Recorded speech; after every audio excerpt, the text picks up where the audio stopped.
Welcome everyone to one of our ongoing resistance medicine courses. This one focuses more on mental and emotional health in our communities, although there's a significant amount of overlap with this topic because today we are talking about sexual violence, sexual misconduct. We are talking about preventing it and treating it. There is an enormous amount of information that we need to get through to cover all that. Before we get started, I do want to give you all a basic rundown of who and what we are, and then some content warnings. So Sanctum of the Craft is an anarcho-socialist collective and witchcraft seminary. We primarily focus on teaching adversarial witchcraft. Adversarial witchcraft means that we oppose dogmatic authoritarian and state-aligned religious oppression. So in our particular case, we are opposing Christofascism. However, you don't have to be a witch to make use of any of our content. You are welcome regardless of what your spiritual and or religious perspective is. We don't care if you're an atheist, agnostic, spiritual. We don't care if you're an opposing religious perspective to us. You can still make use of all of our stuff. That includes our crisis preparedness courses, which this is part of as part of our resistance medicine courses. And you are being taught today by me. My name is Akima. I am one of the primary instructors for Sanctum of the Craft. I'm a master herbalist with 30 years of experience. I'm a martial artist with teaching rank, and I am a street medic who's been doing it for decades now. I want to also note for this particular class that I am a trained midwife, and I was trained by a midwife nurse, which is relevant to some of the street medic content that we get into later. And for being very upfront and honest with all of you about who's teaching you today, I am a survivor of intimate partner violence. I was in an abusive relationship for 7 years. I was previously unhoused, during which I did, again, suffer from sexual violence. I am a childhood sexual abuse survivor, and I am non-binary and a member of the queer community. So, some of what we're talking about today is coming from that perspective as a survivor. And yes, I have been trained as a rape crisis center volunteer and advocate. I have participated as an advocate for SANE nurse examinations. So this is coming from that informed perspective. Now, that was in Las Vegas, Nevada, not here in North Carolina. It is my intention to eventually be trained as an advocate here as well. Okay. Any questions before we proceed forward on any of that? Okay, for those of you following the video later, the notes were dropped into chat. They are also posted in our free and public area on our Patreon. They are not behind a paywall. Content warning. Everything we're discussing today is really hard to talk about. We are going to be talking about sexual violence against adults and children, stalking, intimate partner violence, reproductive coercion, police brutality and misconduct, abuse of trust and authority, religious sexual abuse. It is going to be rough. It will eventually talk about the injuries that are caused by sexual abuse and what a street medic can do to treat someone. So we will be discussing things like genital tears. If at any point you need to take a break, take a break. If at any point you need to leave, leave. That does not mean you can't make use of our content later or that you won't be welcome in our classes. We highly recommend that you take care of yourselves. This is, however, a zero tolerance class. If you start sexually harassing people present, I will kick you out. I will block you. I will ban you. You will not be allowed to take any of our classes ever again. Possibly more threateningly, I will. Great, possibly more threateningly, Ian will ban you. He does not extend a lot of second chances. Okay, let's talk about sexual violence. Sexual violence is sexual activity when consent is not obtained or freely given. It impacts every community and affects people of all sexes, genders, sexual orientations, and ages. Anyone can experience or perpetuate sexual violence. Sexual violence falls within the broader category of sexual misconduct. Sexual misconduct is defined as any unwanted and unwelcome behavior or conduct of a sexual nature committed without consent or by force, intimidation, coercion, or manipulation. Sexual misconduct includes, but is not limited to, verbal harassment, including catcalling and sexualized comments, and an imbalanced power dynamic. Sexual harassment including unwelcome sexual advances, requests for sexual favors, and other verbal or physical conduct of a sexual nature, including creation of intimidating, hostile, or offensive environment. This also includes quid pro quo harassment, wherein sexual conduct is requested in exchange for any action taken regarding an individual's status in a workplace environment. Sexual conduct within a power imbalance, including sexual advances, requests for sexual favors, and verbal or physical conduct of a sexual nature. An environment of pervasive sexualization that hints at violence, entitlement, and power over others. This includes sexualized graffiti and sexualized jokes. Childhood sexual abuse, sexual assault, including unacceptable groping or exposure of their own genitals and secondary sex characteristics, referring specifically to things like breasts, not Adam's apples. Forced exposure of the other person's genitals or sexual characteristics. Again, this would be something like breasts, not long, luscious hair. Touching, fondling, or groping, rape, and incapacitated rape. We're going to do a quick terminology note here. Victim or survivor. We prefer to allow the person who has gone through an instance of sexual misconduct to determine their own preferred terminology. Whatever you want to call yourself is what I support you calling yourself. I personally cannot stand calling myself previously unhoused. I hate it. I prefer to refer to myself as previously homeless, but I use unhoused because I have been asked to use that terminology in our classes, so I do. But there you have it. You can choose your own terminology that you're comfortable with. However, in a legal sense, a victim is someone who has recently undergone the sexual misconduct, and a survivor is someone who's gone through some kind of a recovery process. Incapacitated sexual violence or rape, we do not ever use the term date rape, as that implies the incapacitated violence only occurs during romantic outings, which is inaccurate. Contact sexual violence that involves physical connection with a person's body as opposed to digital sexual violence or exposure. Drug-facilitated sexual assault. This kind of assault involves the administration of an anesthesia-type drug to render a victim physically incapacitated. Victims may be unconscious during all or parts of the sexual assault, and upon regaining consciousness may experience anterograde amnesia, which is the inability to recall events that occurred while under the influence of the drug. Cis or cisgender is a person who was designated as a gender at birth and who identifies and presents as that gender that they were designated at birth. AFAB, AMAB, it's also called DFAB or DMAB. This is assigned female at birth, assigned male at birth, designated female at birth, designated male at birth. We do not use the term biological gender or genetic gender because people who are trans are biologically and genetically trans, so they are biologically or genetically the gender they identify as. CAFAB, CAMAB, also called KFAB or KMAB, or SUFAB or SUMAB. I've heard it pronounced different ways. I'm sure there's ways I've heard that it's pronounced that I don't know. This is coercively assigned female at birth and coercively assigned male at birth. These terms emphasize that gender assignment was non-consensual, often used by intersex individuals who underwent non-consensual genital surgeries, or trans and non-binary people, highlighting the forced nature of gender assignment in our culture.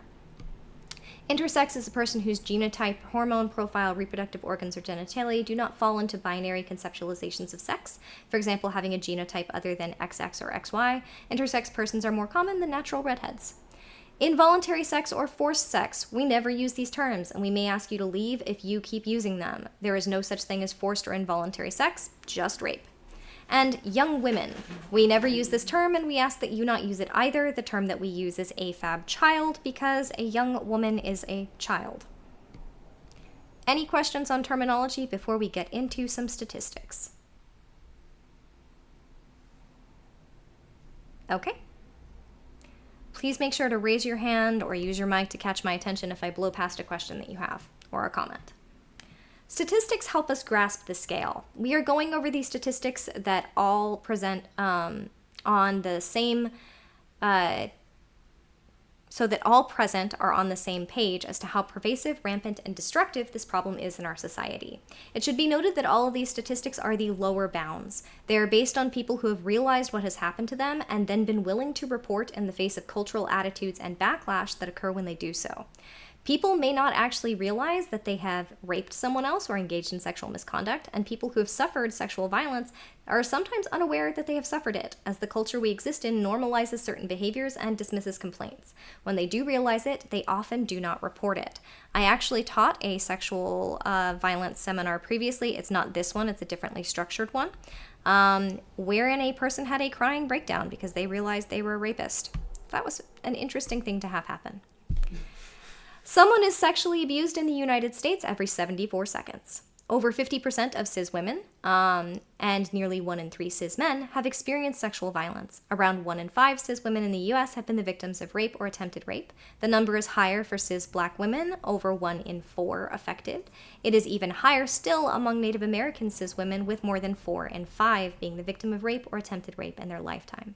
People of color are more likely to be victims of sexual violence and also less likely to report, as the justice systems of many countries are biased against them because the justice systems are racist. 64% of transgender people of all genders and sexes assigned at birth have experienced sexual assault. To be clear, trans masc individuals are more likely to experience sexual assault than cis masc individuals, and trans femme individuals are more likely to experience sexual assault than cis femme individuals. However, because of the relatively higher number of cis individuals compared to trans individuals, it is still true that on a statistical level, AFAB individuals are significantly more likely to experience sexual assault than AMAB individuals, even after trans masc AFAB people and trans femme AMAB people are taken into account. Essentially, being AFAB is a significant risk factor, as is being perceived by someone as being femme. Trans masc, trans femme, and cis femme individuals are all at significantly increased risk of experiencing sexual violence because there is a gender violence problem that is pretty systemic worldwide. It's not everywhere, but it's a lot of places. Unfortunately, that tends to scoop up people who don't identify as femme and don't identify as female because they are perceived as being someone who is femme or female. Continuing on. Sexual violence is often related to intimate partner violence. Worldwide, almost 1/3 of cis girls and women aged 15 to 29 have been in a relationship where they were subject to some form of physical and/or sexual violence from their intimate partner. In the United States, more than 1 in 3 cis women and more than 1 in 6 cis men report having experienced contact sexual violence. Again, that's sexual violence that involves physical contact, physical violence and/or stalking by an intimate partner during their lifetimes. I am still trying to update this seminar for the next time that I present it, which is going to be at the LGBTQIA Center of Raleigh, to include information on the escalating rates of online sexual violence, where a person has, say, large language learning model created porn created of them, or a person is sexually harassed online or exposed to violent sexual imagery, or someone sends pictures of their genitalia, exposure sexual assault, because I know that that's skyrocketing these numbers, but I was not able to yet find exactly how that impacts these numbers. Anyway, AFAB people who have been sexually abused are more likely to suffer physical violence and sexual violence re-victimization. Victims of sexual abuse are more likely to be victims of intimate partner violence later in life. Sexual violence is often perpetrated against the young. More than 4 out of 5 AFAB rape survivors reported that they were first raped before the age of 25, and almost half were first raped as a child. Nearly 8 out of 10 AMAB rape survivors reported that they were first raped by being made to penetrate a person before the age of 25, and approximately 4 out of every 10 were first raped by being made to penetrate someone else while still a child. Of sexual abuse cases reported to law enforcement, 93% of children knew their perpetrator. 59% were acquaintances, 34% were family members, and only 7% were strangers to the victim. People with disabilities are often particularly vulnerable to sexual violence and exploitation. An estimated 83% of disabled women have experienced sexual violence in their lifetime. That includes cis and trans disabled women. A reported 80% of women and 30% of men with developmental disabilities are sexually assaulted, and the data indicate that often these assaults reoccur many times throughout their lifetime. Refugees and asylum seekers are extremely likely to be fleeing sexual violence and then to re-experience sexual violence in the countries that they flee to. Refugees are often survivors of torture, which frequently includes sexual assault. 55% of refugees have survived sexual assault, and 49% survived rape as a form of torture. Adults and children are victims of sexual violence in ICE facilities in the United States, as perpetuated by ICE officers, other staff, and other detainees. Recently, an ICE facility said, "It's not our job to prevent staff from sexually assaulting detainees. We're not doing anything about it." What exactly is their job? Nobody knows. In other carceral settings, sexual violence perpetuated both by other incarcerated people and staff is also a significant problem as well, and maybe as high as 41%. Sex workers experience rates of sexual violence at a rate of between 45 to 75% globally. Sex workers who are people of color, migrants, or transgender experience sexual violence at even higher rates. 95.1% of cis men. A recent study published in April of 2026 by the Journal of Interpersonal Violence found that 95.1% of the 2,689 men self-reported using at least one strategy of sexual coercion, defined as persuading a woman to have sex when she did not want to and had not consented, in their recent sexual history. The men were given anonymous surveys. They self-reported that they used consistent physical pressure, verbal coercion, and overt force. Overt force, including physical restraint and use of pain, was less common than more insidious and coercive methods, but it was not uncommon. Men who viewed themselves as better than their same-aged peers at getting what they want sexually from women used more forceful strategies. The men persisted for many reasons, most often because, and this is their words, they were horny, or because the opportunity arose. They reported many positive outcomes from these interactions. Most, 70%, perceived no negative outcomes. That is the end of our statistics section. I'm going to check and see if there's been any comments or questions before I move into empire collapse. Okay. Societal collapse always increases sexual violence. Late stage collapse, which is the terminal period of an empire, always increases sexual violence. Always. Throughout human history, always. Resource scarcity also increases sexual violence. As competition for resources, clean water, food, shelter, medicine increases, so does sexual violence. Aid workers are increasingly being caught committing sexual violence, frequently against children. The sexual violence often takes the form of child rape in exchange for needed aid supplies. There were some really horrible exposures of aid organizations, like so far over 40 of them, over the late 2018 through 2021 period. And as we head into dealing with war and climate disaster, I expect that we're going to hear about more of that. This represents an ongoing and escalating crisis of sexual violence. As more aid is needed in more places due to the increased numbers and severities of climate change-related disasters, the rise in war and genocide, and the shift towards fascist authoritarianism worldwide, which also increases rates of sexual violence, there will likely be more sexual violence committed by aid workers.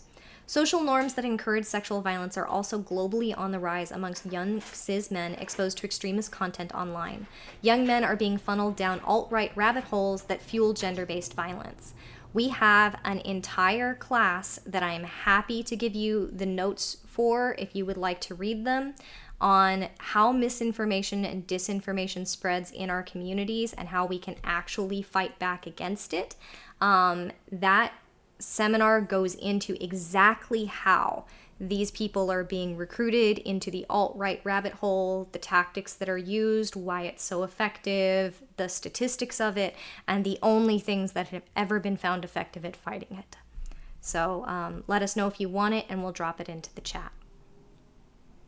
An example of this rising and escalating crisis is the recent Rape Academy on motherless.com. There were 82 million visits to the websites and platforms involved in what has been described as a global instructional forum teaching people how to commit sexual violence in March alone.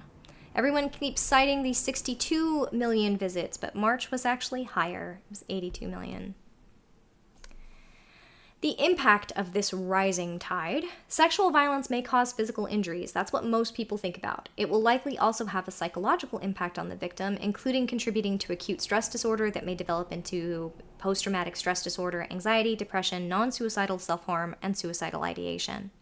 The physical impact may include chronic health problems, not limited to gynecological issues. In addition to tearing and scarring, sexually transmitted infections and diseases, and unwanted pregnancies, sexual violence can also cause other long-term health problems. These include sleep disruption, gastrointestinal issues, frequent headaches and migraines, chronic pain, diabetes, high blood pressure, increased risk of heart attack, and higher risk of substance use. Victimization in childhood leads to an increased likelihood of high-risk behaviors, both sexually and with chemically addictive substance use. I was in my 30s when I found out that the childhood sexual abuse and rape that I had suffered through my lifetime had scarred my urethra and caused frequent UTIs that I had been told were the result of me not cleaning myself or not peeing after sex. It has taken so far reconstructive surgery to treat that. And then later I found out that there was additional scarring through the vagina and rectum that never healed and was causing repeat infections as well. And I'm now up to 3 surgeries on that and may need a 4th. So when we talk about the lifelong impact, I am 40 years old. I have been away from my rapist and previously abusive spouse for longer than I was with him, and the childhood sexual abuse I suffered through was when I was a toddler. When we talk about it having a lifelong sexual impact and a lifelong health impact, I really need people to understand that I'm talking about potentially needing surgeries decades later. Moving on. Rape also has a financial impact. See the aforementioned expensive surgeries. The victim on average will face an estimated lifetime cost of rape of $122,461. I think that again has to be the lower bounds just from my own experience with my healthcare costs. Additional research shows that sexual violence can derail a person's education and employment, resulting in a $241,600 income loss over their lifetime. The impact of sexual violence extends to families and friends, causing fear, anxiety, and trauma in their loved ones. Sexual violence has a huge impact on our communities. These impacts often disproportionately affect marginalized and oppressed communities. Sexual violence in communities can disrupt social bonds, break community cohesion, and weaken community resilience. Pervasive or unaddressed sexual violence breaks down trust within communities. Communities with unaddressed sexual violence issues also often have higher rates of other kinds of violence. This restricts the daily activities of vulnerable members of the community, further weakening those community bonds. As sexual violence fails to be addressed with preventative and/or punitive and/or rehabilitative action, trust in figures of authority, religious, governmental, judicial, etc., erodes. This further perpetuates cycles of violence as people stop reporting violent people who go on to commit more violence. Social disparities worsen in communities with pervasive violence as perpetrators target the marginalized and oppressed, and cultures of stigma then shame them, and that contributes to further oppression. The impact of pervasive sexual violence in communities includes diminished community productivity. It also includes overtaxed medical and victim services. In the United States alone, the pervasive culture of sexual violence causes trillions of dollars of economic damage. This includes medical costs for treatment, lost productivity from victims and incarcerated perpetrators, and justice system activity, investigations, trials, and cost of incarceration. High rates of sexual violence also cause high rates of transmission of sexually transmitted diseases and infections. And I needed to add an important thing in our terminology, and I keep forgetting to do it. Please do not refer to sexual transmitted diseases and infections as someone being dirty, or them testing as negative for them as them being clean, because that contributes to the stigma around them and makes it harder for them to seek treatment. The stigma around sexual violence and having an STI or STD prevents people from getting tested, as does the fact that free and low-cost testing centers are being shut down across the United States. In war zones and areas impacted by climate-related crises, fires, earthquakes, floods, high rates of sexual violence are also followed by a spike in transmission of STDs and STIs, further stressing the healthcare system after it was already stressed by disaster. In war zones, sexual violence is linked to a higher risk of renewed hostilities, greater incidences of violent extremism, increased militarization, amassing of small arms and light weapons, and the collapse of rule of law. All right, any questions before I get into what makes someone more likely to actually commit sexual violence? If I never ever again see a list of what makes someone more likely to be a victim of sexual violence that includes what they were wearing or their behavior when they went out with their friends, it will be too soon. But let's talk about what makes someone more likely to commit it. Neglectful and or physically abusive homes, a family history of conflict, childhood sexual violence, emotionally unsupportive family environment, home where risk-taking behavior was ignored and or encouraged, growing up in a strict patriarchy with a purity culture, so alt-right, evangelical, etc., young substance use, association with aggressive peers, especially from a young age, antisocial and illegal behaviors, lack of concern for others and for the consequences of one's own action, early sexual initiation, aggressive behaviors, coercive behaviors outside of sexual situations, acceptance of the violence of others, early exposure to sexually violent media, early exposure to impersonal sex and sexual risk-taking, hostility towards marginalized groups, women, femme-presenting people, LGBTQIA people, strict adherence to extremist masculinity, poverty, this is into community risk factors. One of the largest predictors that someone will be sexually violent is that they grow up in a culture of pervasive patriarchal values that value purity in the people who are perceived as guarding purity and value sexual activity and those who are perceived as violating that purity. The people who are most likely to commit sexual violence in the United States are affluent, cis, white men who come from an extreme patriarchal background. Just to be straight up, that is the person who is most likely to commit rape in the United States. Shocking, I'm sure, to anyone who's been paying attention.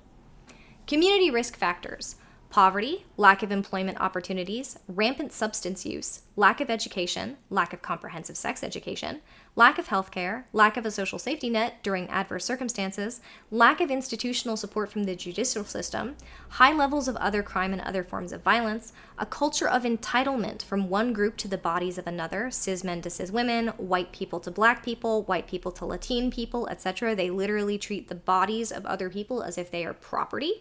That is a big predictor of sexual violence.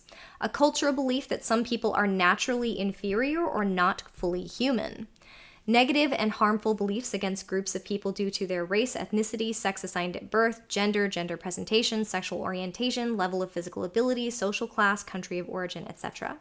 Tolerance of sexual violence as a community norm, weak community action against perpetrators of sexual violence, stigma against sex workers, stigma against victims and survivors of sexual violence, natural disasters, floods, fires, earthquakes, etc., war, and genocide. These are the things that we know spike sexual violence in a community. The best way to deal with sexual violence is to stop it from ever happening. So the next portion of our class, there is a question. What does the source consider early exposure? Previous 2 slides, does it have a defined age? The study that I was reading talked about preteen exposure in particular. I have also read some other studies that did not talk about the age exactly, but they said pre-adult. So I will see if I can track down a more precise age and add that into the notes later. But we're looking at preteen and pre-adult. But probably more preteen than specifically like 16, 17, 18. Okay, the best way to deal with sexual violence is to stop it from ever happening. Sexual violence can be prevented. The people who insist that it cannot be prevented are contributing to the problem by building a rape culture that treats sexual violence as inevitable, and instead teaches people how not to be the one targeted by it so that someone else is targeted instead. Primary prevention focuses on preventing sexual violence before it ever occurs, not by teaching potential victims a series of behaviors to avoid or to engage in, but instead with prevention at multiple levels of a society: individual, friends, family, community, culture, dominant culture, and government. It should be noted that brief one-session educational programs that focus primarily on raising awareness and knowledge about sexual violence do not actually prevent sexual violence. That includes this one that you are attending right now. It takes more than instructions like this implemented at every level of society. So consider this a call to action. Once you attend a seminar like this, you then have to go do something with it. You can't just go, okay, well, now I know there's a problem, and sit back on your laurels thinking that knowing that there's a problem means the problem has been addressed. It's kind of like how protests are great, but you also have to engage in community action outside of protests for them to be effective. The following are all supported by meta-analysis, systematic reviews, rigorous randomized controlled trials, evaluation studies, and/or evidence that shows they have a positive impact on reducing incidences of sexual violence. Unfortunately, much of the research on the prevention of sexual violence has not been done on diverse populations. More research is needed. It is important that none of these preventative measures be performed in isolation and singularly relied upon. They are intended to work in combination with each other and to reinforce each other. The overarching approach is one that builds resilient people in resilient communities. So what is a community? Depending on the context, a community can be people who live in close proximity geographically within physical boundaries and borders. It can be people who share history, culture, language, interests, values, and/or laws. It can be people who share a race or ethnicity. It can be people of the same socioeconomic status. It can be people who have a sense of belonging when with each other. Communities are interrelated with relationships and interactions among individuals and groups. Communities also contain some type of social system that addresses problems.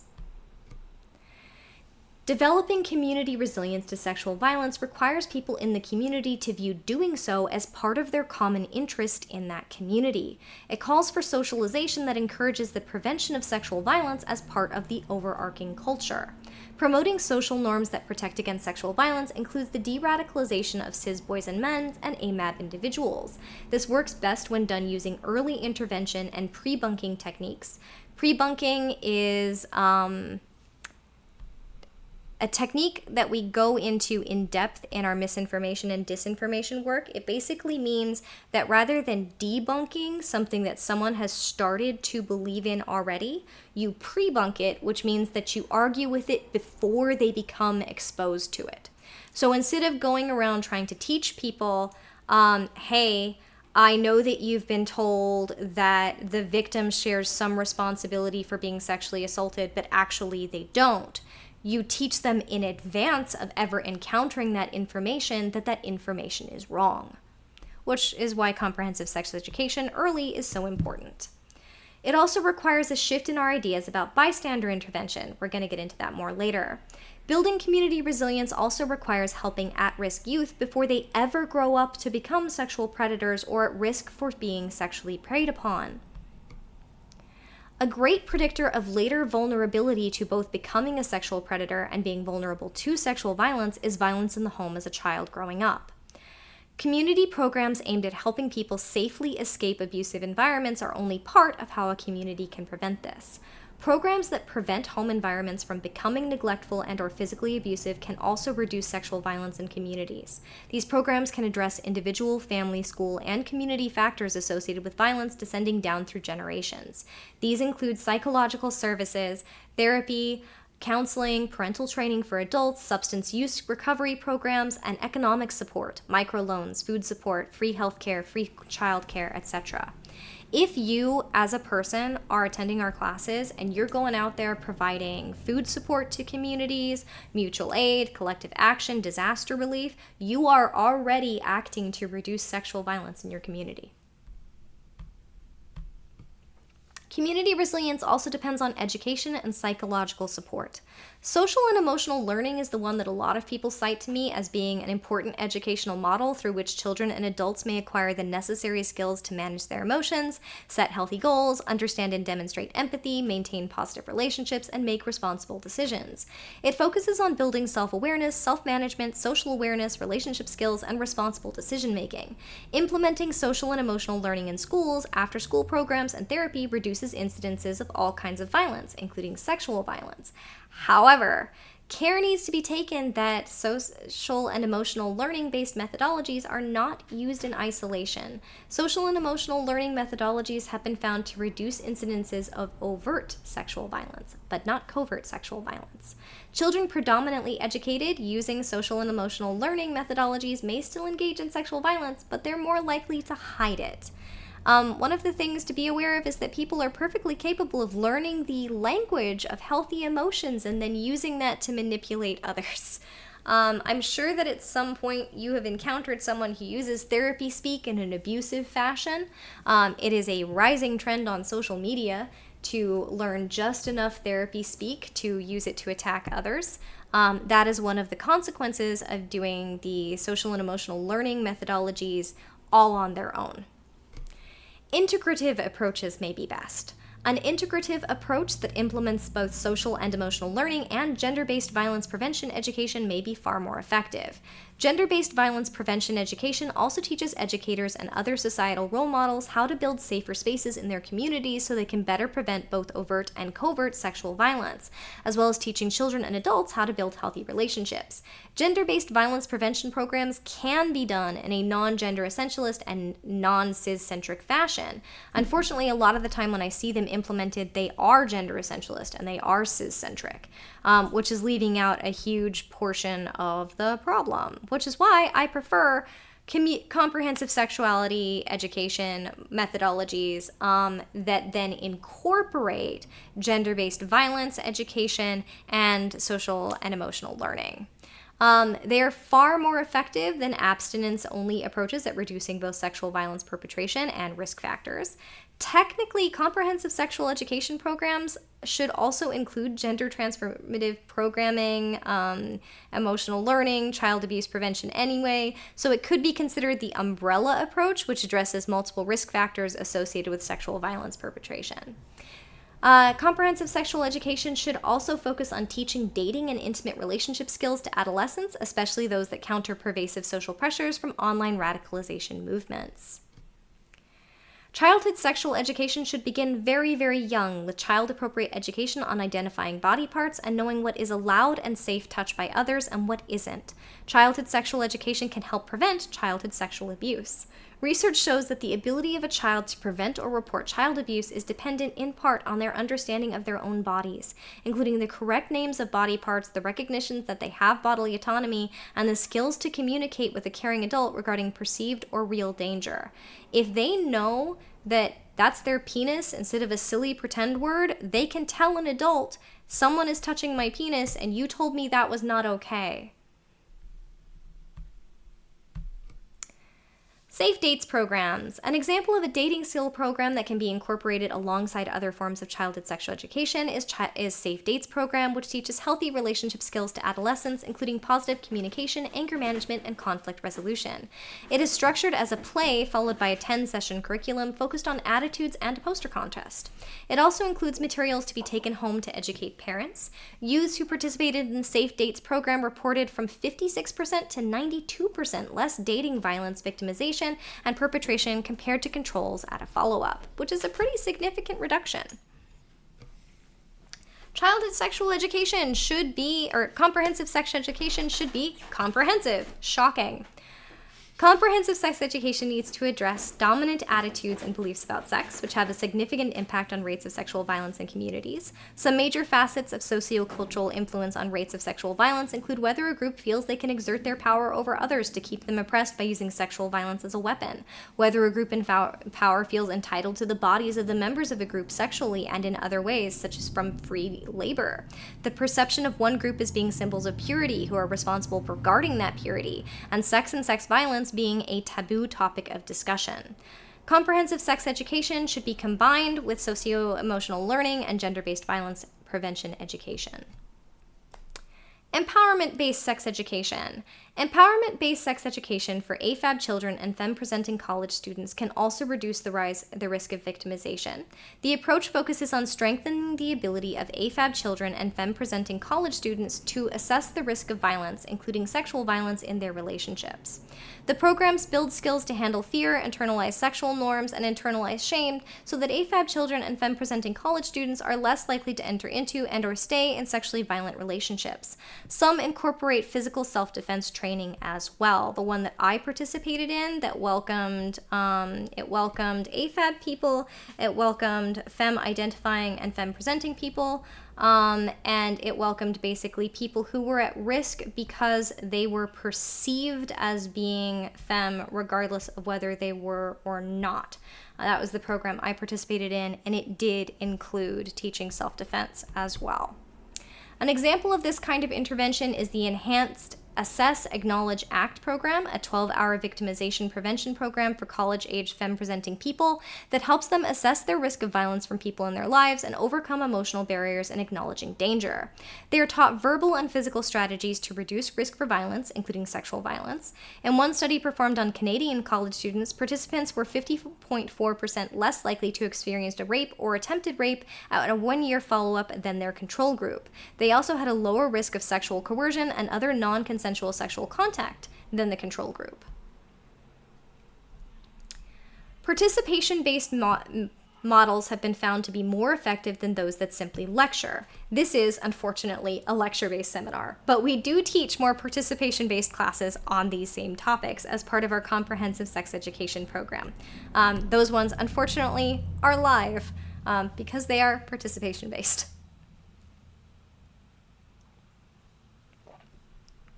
Ooh, my throat is very raw today.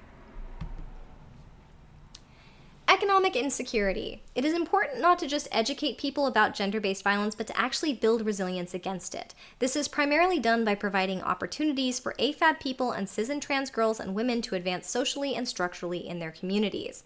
This approach has to address economic insecurity and power imbalances. AFAB people, cis girls and women, and femme-presenting people need full and equal labor force participation, work supports, including affordable quality childcare, parental leave, workplace sexual violence protections, and comparable salaries to cis men. When an AFAB parent leaves the workforce due to having a child, their risk of being a victim of intimate partner violence and sexual violence rises significantly. People who are vulnerable to financial employment and financial instability are more vulnerable to sexual violence, including sex trafficking. Lifting women, cis and trans, out of economic oppression with financial support and social safety nets reduces their vulnerability to sexual violence. If they have children, it also prevents their children from being at higher risk, as well as lifting up the AFAB parent, who often lifts up the entire family as their circumstances improve. When I say that poverty is one of the major causes of sexual violence, I feel that what people hear me say, and maybe I should take pains to be more precise, is that poor cis men are more likely to commit sexual violence. But that's actually not the case. It is affluent cis men who are more likely to commit sexual violence against poor people. Poverty increases risk of sexual violence, this is true, but predominantly because it gives them access to victims and keeps their victims from being able to fight back. Microfinance. Microfinance is a loan and savings program for low-income households that is aimed at improving the financial and social status of AFAB parents and their families. They prefer to loan into communities of AFAB parents who, acting as a group, will collectively guarantee loans for each other. The communities of AFAB parents will then build businesses. This includes Moroccan carpet makers, art collectives in South Africa, perfumeries, etc. These businesses lift up not only individual AFAB parents, but their entire communities. The funds send children to schools, purchase medicine, ensure access to clean water, and more.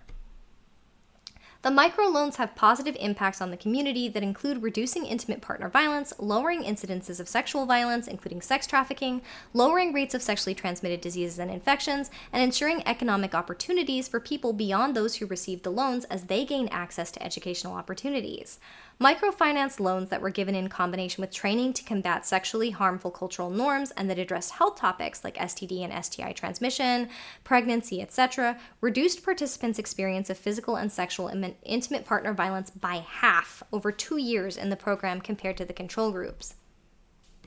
I want to note here that several companies that provided microfinance loans to communities tried giving the money to cis men in the communities compared to seeking out mothers.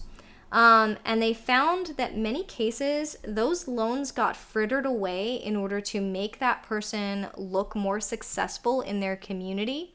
Whereas the loans that were given to mothers were generally not only paid back, but lifted up entire communities.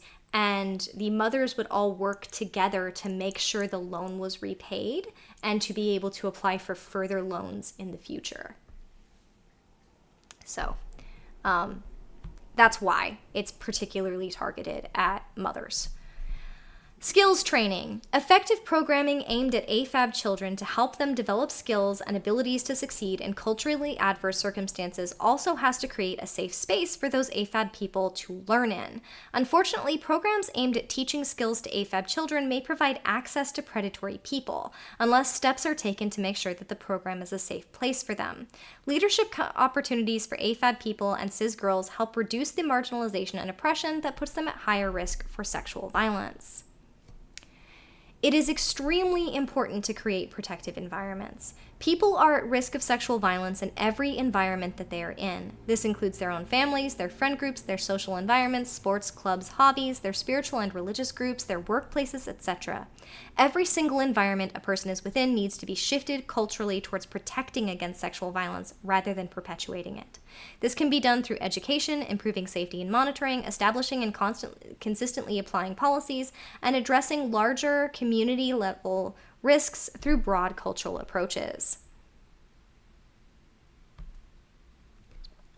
One program aimed at creating safer school environments is Shifting Boundaries, which revises school protocols for identifying and responding to dating violence and sexual harassment.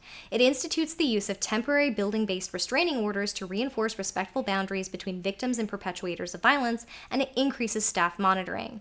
It was found to reduce peer-to-peer sexual violence by 40% and sexual harassment perpetuation by 34% amongst middle school students, including sexual violence committed by dating partners. It is likely that programs like Shifting Boundaries will work best when combined with comprehensive sex education programs. What it doesn't work best with is being combined with police in our schools.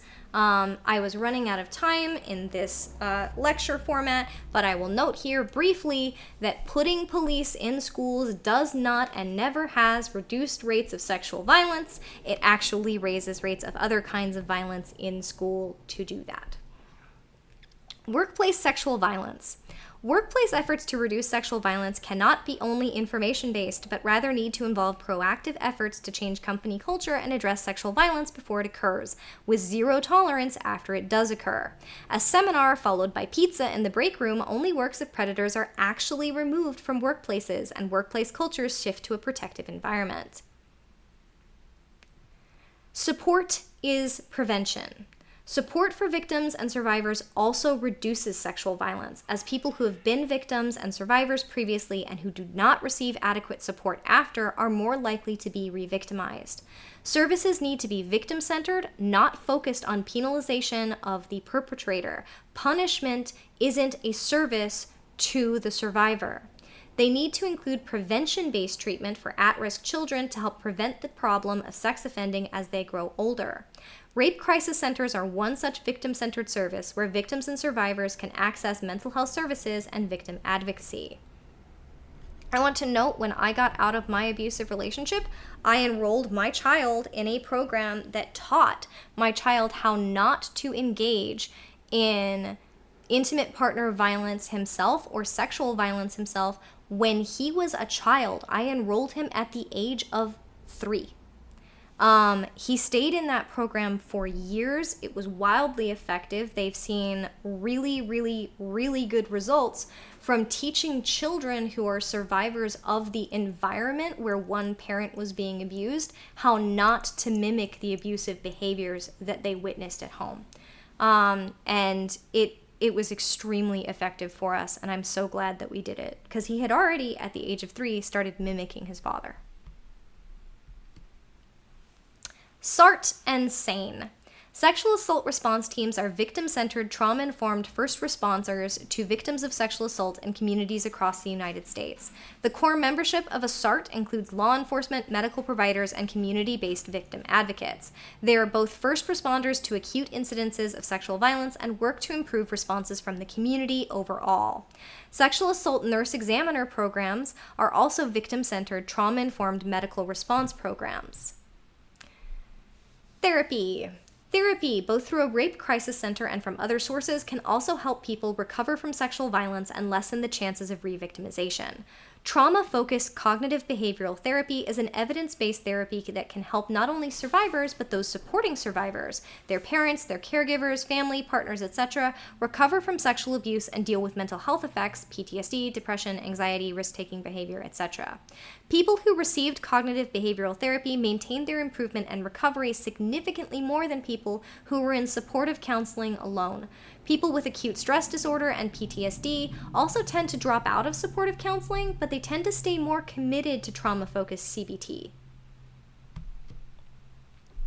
Cognitive processing therapy is a trauma-informed adaptation of CBT that has also been found effective at helping people recover from trauma, including from rape.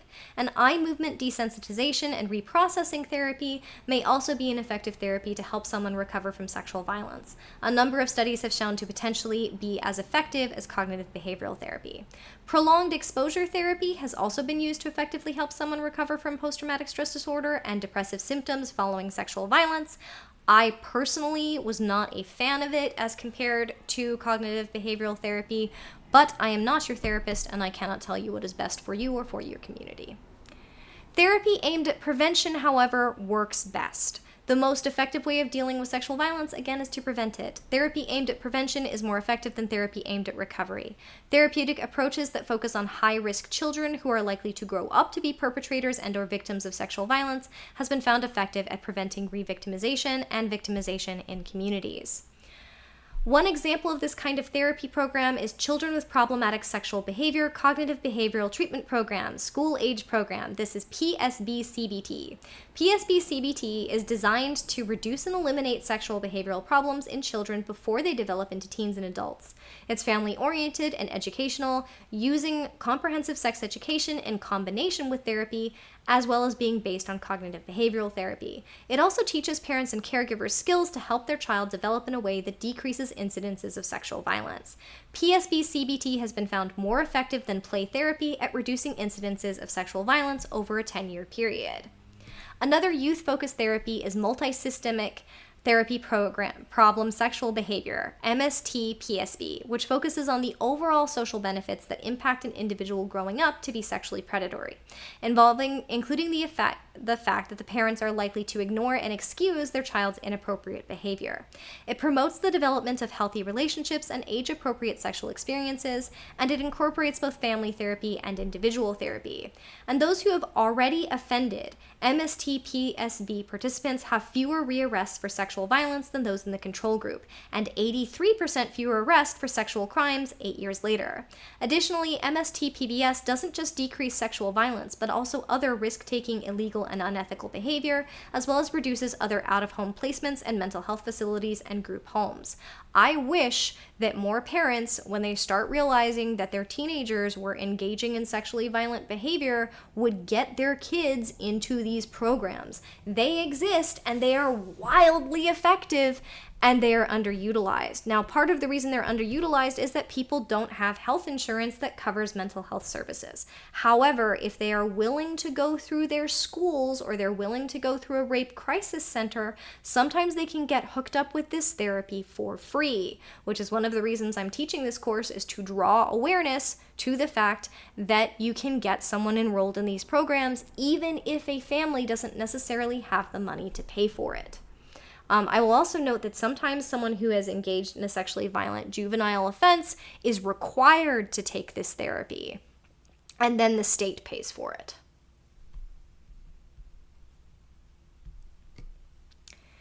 Everything has to overlap. Implementing prevention strategies requires the investment of multiple overlapping factions of a civilization. Education, public health services, workplace environments, judicial agencies, and more all have to work together. Individual community servants and leaders also have to commit to building prevention as part of a greater community resiliency program. More evidence is needed on what works best to prevent sexual violence, but this is what has been studied so far. Okay. Do you all want to take a 5-minute break there before we actually move from prevention to dealing with sexual violence once it has happened? Or do you want to continue?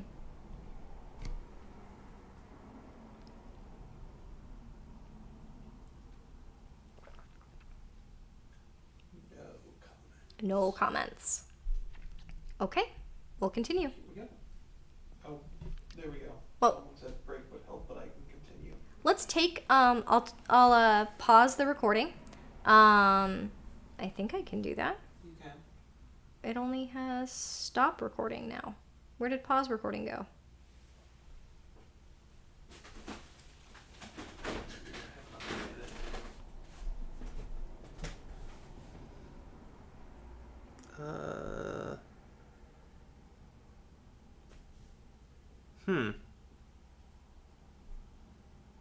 Fascinating. Okay.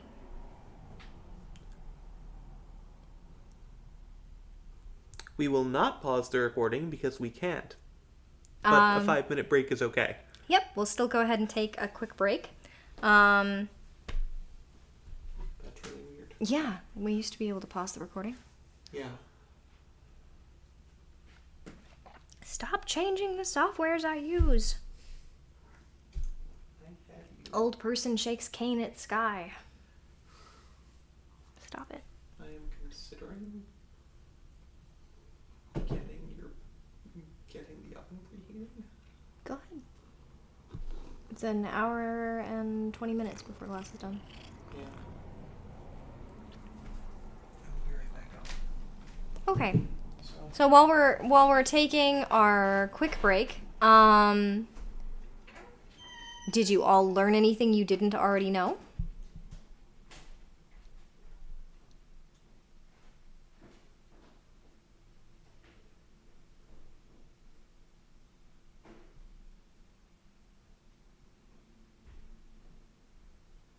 Silence.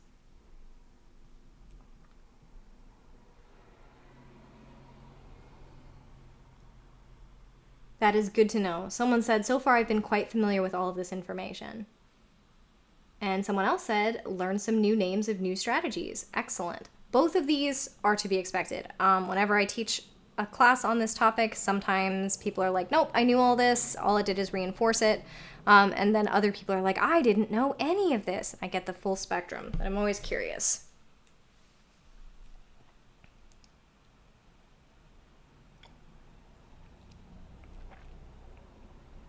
Thank you. I appreciate that.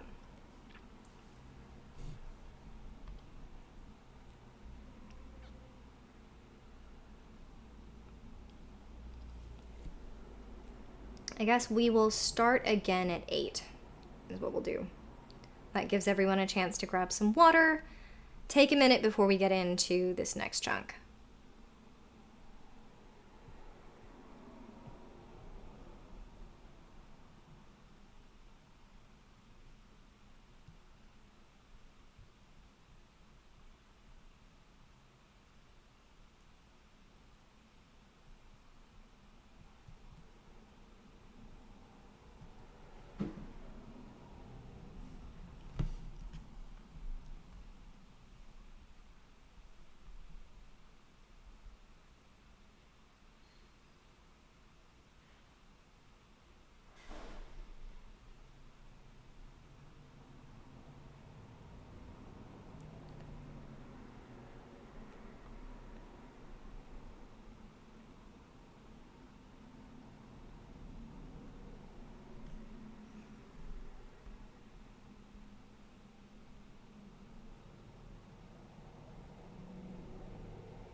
There are some fantastic resources and initiatives to preventing sexual violence. One of my big concerns right now is how many of them are struggling with their funding. And when I went to update some of our statistics, it was actually difficult to track down the information because some of it had been removed. And there was one page that we came across that actually referenced the fact that the information had been put back up by court order after it had been removed, and they'd won the court case to put the information back up. Unfortunately, there is an attempt to make some of these resources go away, which I think is going to put more of the burden on mutual aid centers and on us to build new street medic clinics and things like that. Anyway, continuing on. When sexual violence occurs. When sexual violence isn't prevented, there is at least one perpetrator and at least one victim. Here are some of the services available to victims for them to theoretically seek both justice and recovery. However, rates of victims utilizing these services remains very low. Studies have found that the rate of accessing services following sexual violence is between 14 and 43%. This first one, I know very well why someone might not want to report. I have my own stories about what has happened when I have reported sexual violence against me to the police, sexual violence against other people to the police, but I will say I have literally not once in my entire career as a street medic had the police help instead of make it worse. At a maximum, approximately 31% to 33% of sexual violence cases are reported to police in the United States, meaning roughly 2/3, about 63% to 68% of sexual assaults go unreported. Statistics show only 310 out of every 1,000 survivors report the crime, with some estimates suggesting under 5% reporting in specific contexts.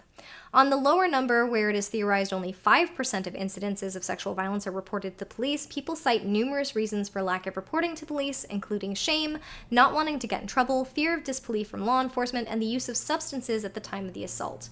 Among cis women who do not report their sexual assaults, a high percentage are deemed by police to be false or baseless and therefore coded as unfounded. Less than 2% of rape reports are false accusations. This statistic includes the police and law enforcement bullying victims into recanting. If someone recants, that is counted as a false accusation, even if they were bullied into recanting. Police are theoretically in charge of pursuing justice for those who have been victims of sexual violence. They are responsible for filing claims of sexual violence, protecting the victim and witnesses, investigating the crime, identifying, collecting, transporting, and sorting evidence, and driving a case towards prosecution. Victims of violence often report negative interactions when trying to seek help from the police, especially when that violence is sexual. The police often blame the victim, dismiss sexual violence as not being serious, accuse victims of false reporting, and demonstrate a lack of empathy. This often leads to secondary re-victimization, a trauma resulting from blame shifting, judgment, and shame for those who report. Police are not immune to believing rape myths. Police officers often internalize cultural norms and rape myths, false beliefs that minimize the credibility of victims and shift culpability from the perpetrator to the victim. Evidence suggests that many police officers subscribe to rape myths, and many are more suspicious of the victim than they are of the perpetrator. Even those who do believe the victim may still try to shut down their pursuit of justice to paternalistically shield them from what they believe will be a detrimental, traumatizing experience with the rest of the criminal justice system. Police, being in power over others with unfortunately low accountability for their actions, are often also perpetuators of sexual violence themselves. In the United States, over a 10-year period, a police officer was caught committing a sexual abuse or sexualized misconduct at least once every 5 days. Sexual violence is the second most reported form of police misconduct after excessive force. The people most targeted by the police for sexual violence are from historically marginalized backgrounds, including AFAB and femme-presenting people of color, LGBTQIA people, sex workers, and people vulnerable to threats of incarceration. Additionally, the evidence in rape kits collected by sane nurses and the police may go untested for years. Hundreds of thousands of rape kits sit untested in police departments and crime lab storage facilities. Rape kits may be collected and booked into evidence, but if detectives and/or prosecutors do not request DA analysis, they remain in evidence storage at hospitals and at rape crisis centers indefinitely. Even if kits were sent to a crime lab for testing, they may remain in an overburdened, underfunded queue for months to years. There are many thousands of serial rapists who have been identified by testing kits that are 10 years or more old, and they could have been prevented from raping more people. Rape kits are supposed to be free. The Violence Against Women Act requires states to bear the cost of rape kit exams, but hospitals don't always know that. When hospitals do charge a victim, a rape kit costs between $400 and $1,500 to process, and in many states, victims then have to pay for their own kits. There are many theories on how to better train the police to support victims of sexual violence and how to hold them accountable for crimes that they commit, but for now, we will note that in the United States, it is not safe to rely on the police. We recommend that people get a sexual assault advocate to help them with all of their police interactions and to never go to the police on their own. Court cases. Courts theoretically play a role in bringing perpetrators of sexual violence to justice. Courts are sometimes overburdened and geographically distant from where crimes were committed. Victims may need to wait long periods as the case is pursued and travel long distances. Pursuing justice in court can be very expensive, with costs associated with proceedings, including missed wages, transportation costs, and lawyer fees, in civil cases where the victim pays the legal fees themselves. Some sexual violence cases are prosecuted by public prosecutors paid for by the state. Some are taken on as pro bono cases. In civil cases where a public prosecutor is not pursuing the case and the victim has to hire legal representation, most sexual assault lawyers work on a contingency basis. However, they often take 33% to 40% of the final settlement or award. Court cases often cause re-traumatization and re-victimization. Courts can help reduce the negative impact of court cases on victims with trauma-informed courtroom policies. One example includes disallowing derogatory language about victims. Defense attorneys are legally and ethically required, as part of due process, to zealously represent their clients. They often do this by accusing the victim of lying, misremembering, or engaging in past conduct that somehow negates their claims. But legally, they are not required to use offensive tactics that cause them to treat victims without basic human respect. It benefits the truth-seeking process of the court to disallow the expression of common rape myths that influence inaccurate results at a trial while also re-traumatizing victims.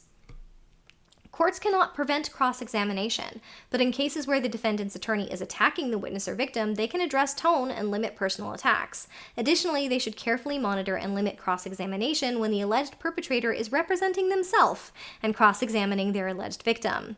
Defensive attorneys can also be trained in preventing re-traumatization while still adequately representing their clients. Public outcries against attorneys and judges who have made horrific statements during sexual violence court cases have led to cases being retried, people being retrained, and people being fired. So I am a big believer in public pressure campaigns to improve courtroom experiences. Courts should also be prepared to connect victims with services, including counseling, shelter, drug treatment, healthcare, and case management. Ideally, courts would have victim service units which would be able to assist survivors in connecting with resources.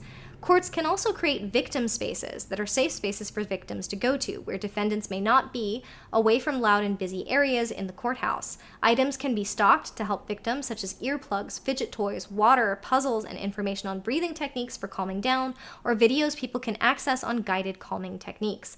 This is something that people engaged in mutual aid and collective action can contribute to. They can contribute to pressure on courts to create victim spaces, and they can stock those victim spaces. Courts should also ideally allow victims to testify remotely to avoid being in the same space as their alleged attacker. The United States Supreme Court found a context in which face-to-face aspect of a defendant's confrontation right could be limited, and they could do digital, like Zoom or similar, testifying. Okay. Carceral justice. Even if a perpetrator is found guilty, courts often allow people guilty of sexual violence to serve very short sentences or no sentences at all. This can be additionally re-traumatizing for victims who can feel as though punitive measures were inadequate. 99% of perpetrators of rape will never see a single day in jail. In the United States, we have a carceral, non-rehabilitative justice system. It focuses on punitive measures in a system that enslaves prisoners rather than working to help them not reoffend. Sexual violence in the prison system is common, both from staff and other incarcerated individuals. Research indicates that cis women were more likely to be abused by fellow female inmates and cis men by guards, and many of those guards were cis females. For example, of juveniles reporting staff sexual misconduct, 89% were cis boys reporting abuse by a cis female staff member. In total, inmates reported an astronomical 900,000 incidences of sexual abuse in a single year in the United States. Trans people, of course, are more vulnerable. They're far more likely than their cisgender peers to be victims of assault and sexual violence. In the 2015 National Crime Victimization Study, 37% of transgender inmates surveyed, in comparison to 3.4% of cisgender inmates, reported they had experienced sexual assault while incarcerated. The same study states that 41% of those surveyed had experienced sexual assault before the age of 18, whereas 9.9% of the cisgender respondents reported the same. That is going to get worse as transgender protections in prisons are being eliminated in the United States, which is again something that we can be campaigning against. Carceral justice doesn't rehabilitate rapists. A study in 2022 followed sexual offenders released from prison custody for a period of 25 years and found that 34% of individuals committed at least one sexual reoffense in the 25 years following release from incarceration. The most likely people to reoffend were those who were under 34 years of age at release from incarceration, for whom recidivism steadily increased over time before peaking at 42% at 25 years. It should be noted that this is those who were caught reoffending. Health resources. Even if people choose not to go to the police and not go to court and to only utilize other resources, such as rape crisis centers, utilization rates are still very low. This is mostly due to the survivor's psychological response to rape, the degree of fear of retaliation by the assailant, and the fear of disbelief by the people who work in the system. When victims do not access health resources, their mental and physical health concerns may not be treated, which can lead to long-term complications, including higher rates of ASD turning into PTSD, depression, anxiety, complications from sexually transmitted infections and diseases, and other acute and chronic health problems, like my own that I listed at the beginning of class. I didn't know that I needed treatment, I didn't get it, and it's caused lifelong problems. Clinics are unfortunately closing. Free and sliding scale clinics that offer these services are losing funding, being shut down, and are being replaced by so-called crisis pregnancy centers, which are anti-reproductive autonomy centers that often falsely masquerade as clinics where sexual assault victims can get health services. Planned Parenthood is one such health organization that is in the process of being replaced by these predatory agencies. As of late 2025, Planned Parenthood has lost substantial federal funding due to the One Big Beautiful Bill Act, signed on July 4, 2025, which enacted a one-year ban on Medicaid reimbursements for reproductive health entities that provide abortions.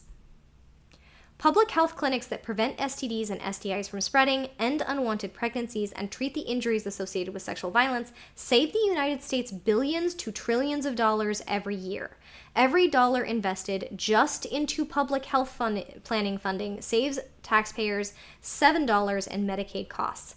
This funding saves federal and state governments $13.6 billion annually, and that's just the family planning part, not the STD and STI screening and treatment. Collective action to support free and sliding scale clinics is desperately needed, as street medics cannot fill the gap on this resource. We need more clinics. If there is a thing that you want to get involved in pushing for in the community, free and sliding scale clinics.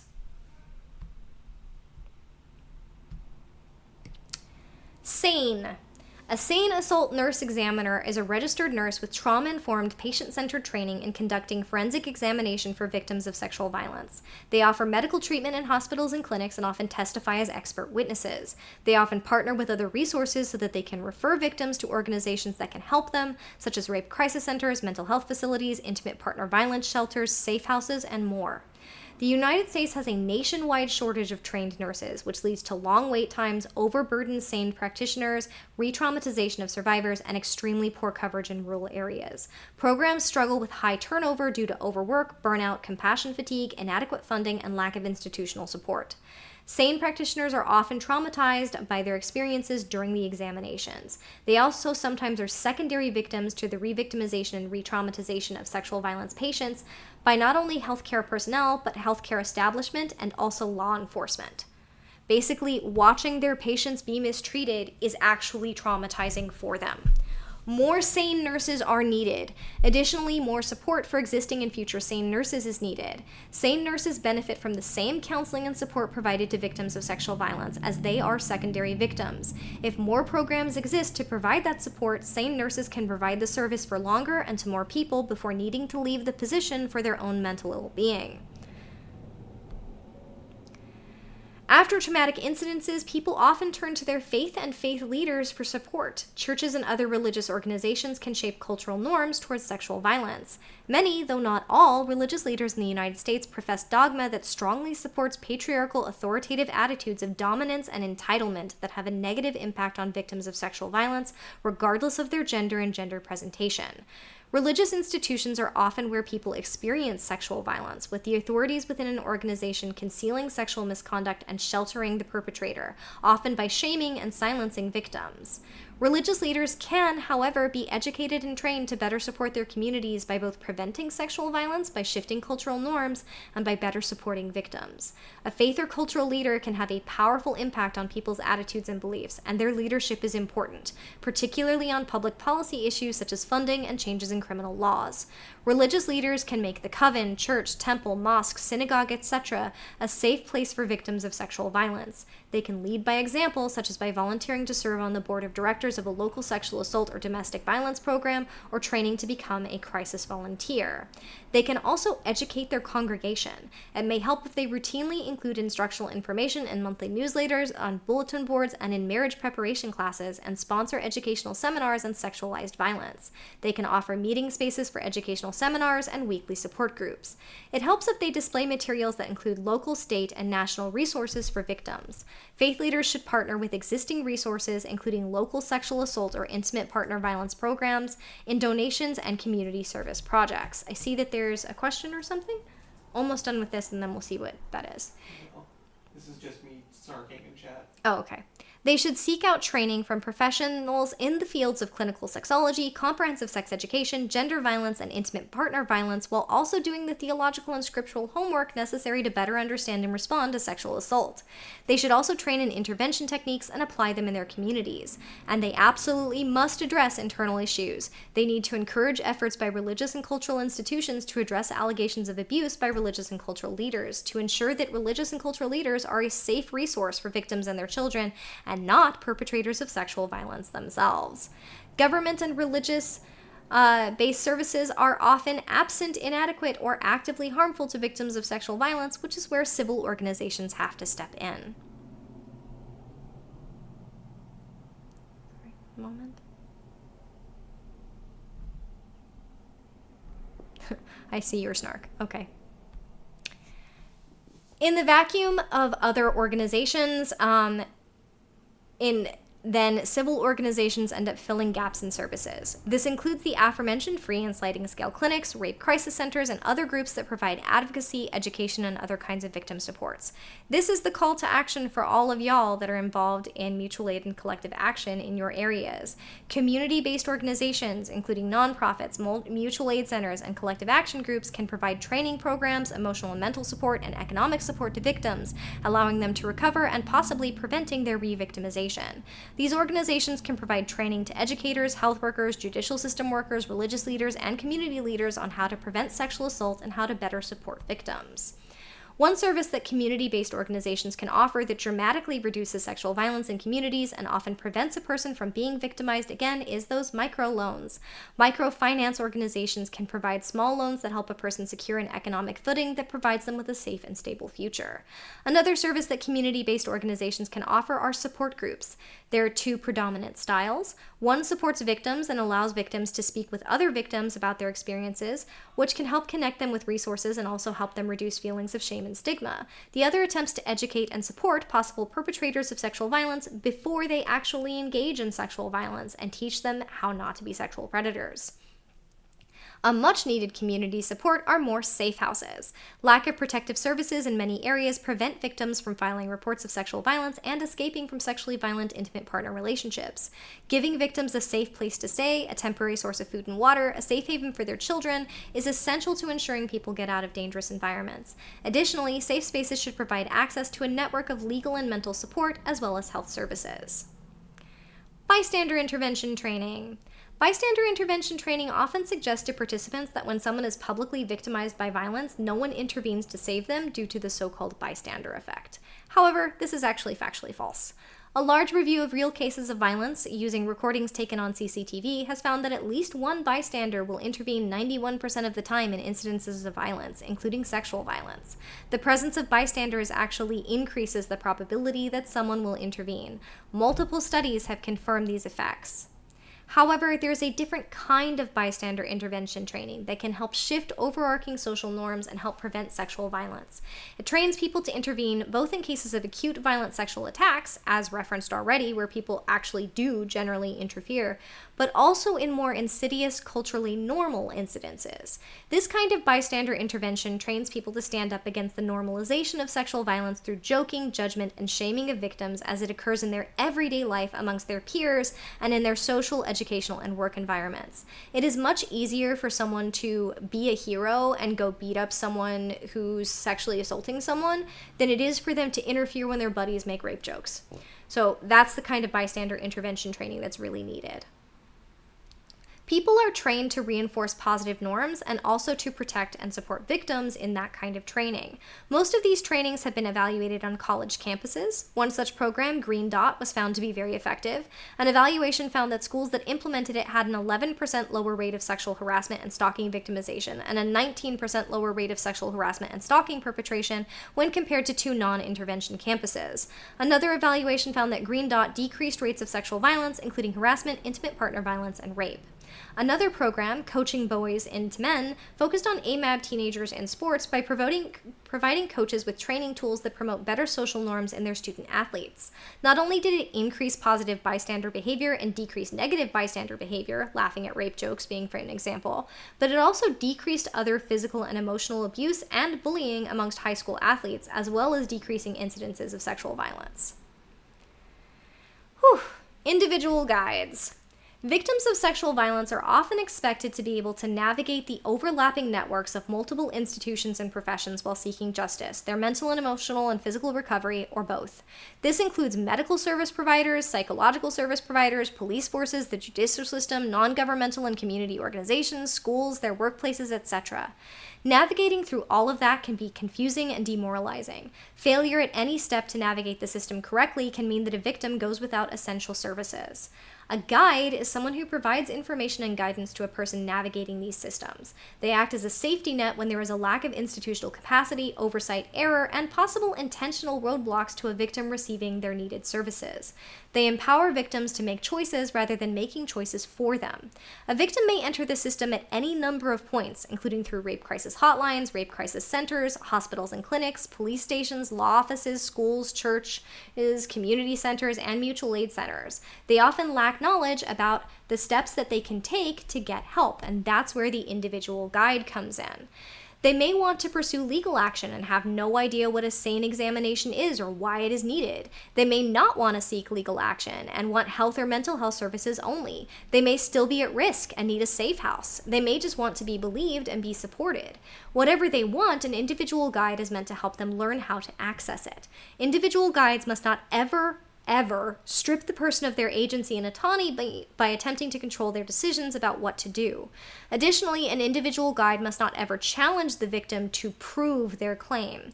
Guides can also, and likely should also, be trained victims advocates, which brings us to victims advocates.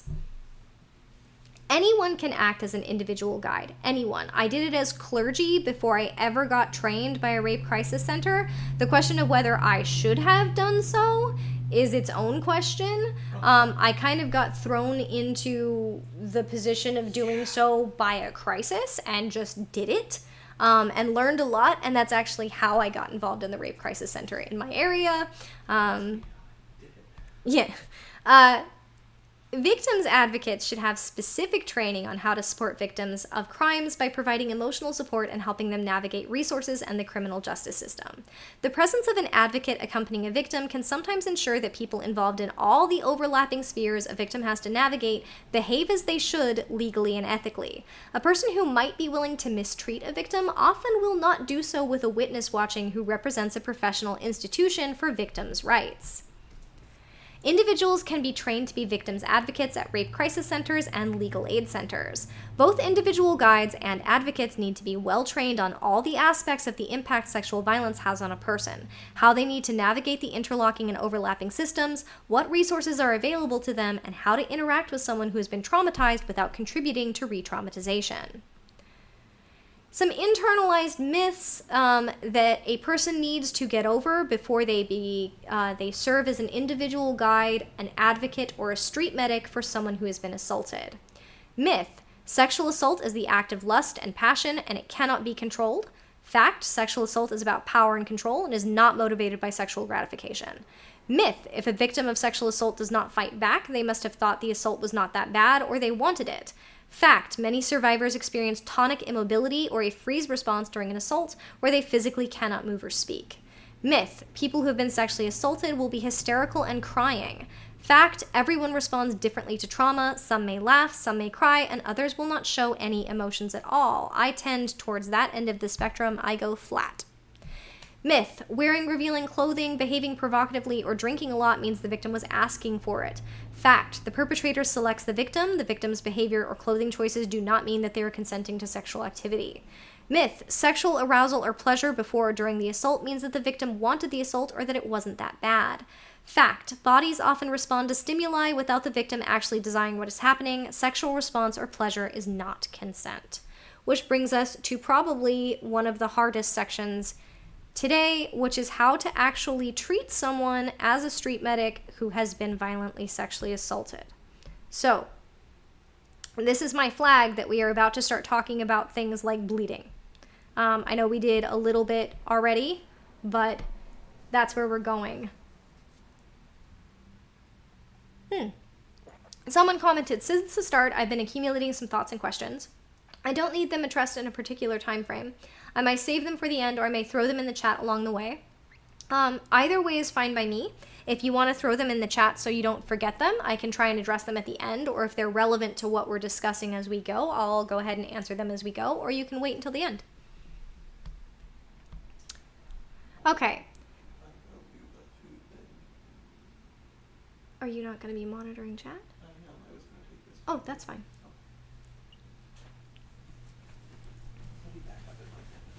Okay, so I want to note that this next section is geared towards medics. However, it's relevant to anyone who is going to provide first aid to someone who's been sexually assaulted. I also want to note that because this seminar was already getting very long, this is actually incomplete.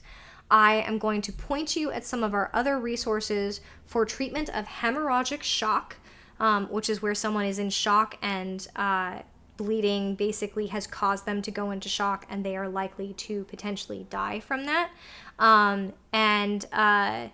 Also that scene assessment and head-to-toe assessment are just breezed past here. So is PPE. So this is a very brief version of this. Street medics may be called to help a victim of sexual violence. I have been repeatedly. It is possible that a street medic will be the first person that a victim has contact with after the incident. Acting with empathy and compassion is essential. How the medic approaches the situation may have a deep and lasting impact on their mental well-being. At every step, the wishes and autonomy of the victim have to be prioritized. In many cases, the victim will have known and trusted the person who was sexually violent against them. They are likely to be experiencing feelings of betrayal on top of shame, fear, and pain. Ideally, the medic will be of the same gender as the person they are assisting. However, that is not always possible. It has not always been possible for me. Medics should call EMS. A medic is not the person who will be providing primary physical and mental health care in most cases. In most cases, the medic will contact EMS and they will take the person to a sane examination. If the victim desires it and the medic is capable, they may accompany the victim as an individual guide and/or advocate. I've done that a lot as a street medic. In cases where EMS are delayed or where the victim refuses them, the medic can proceed with the assessment.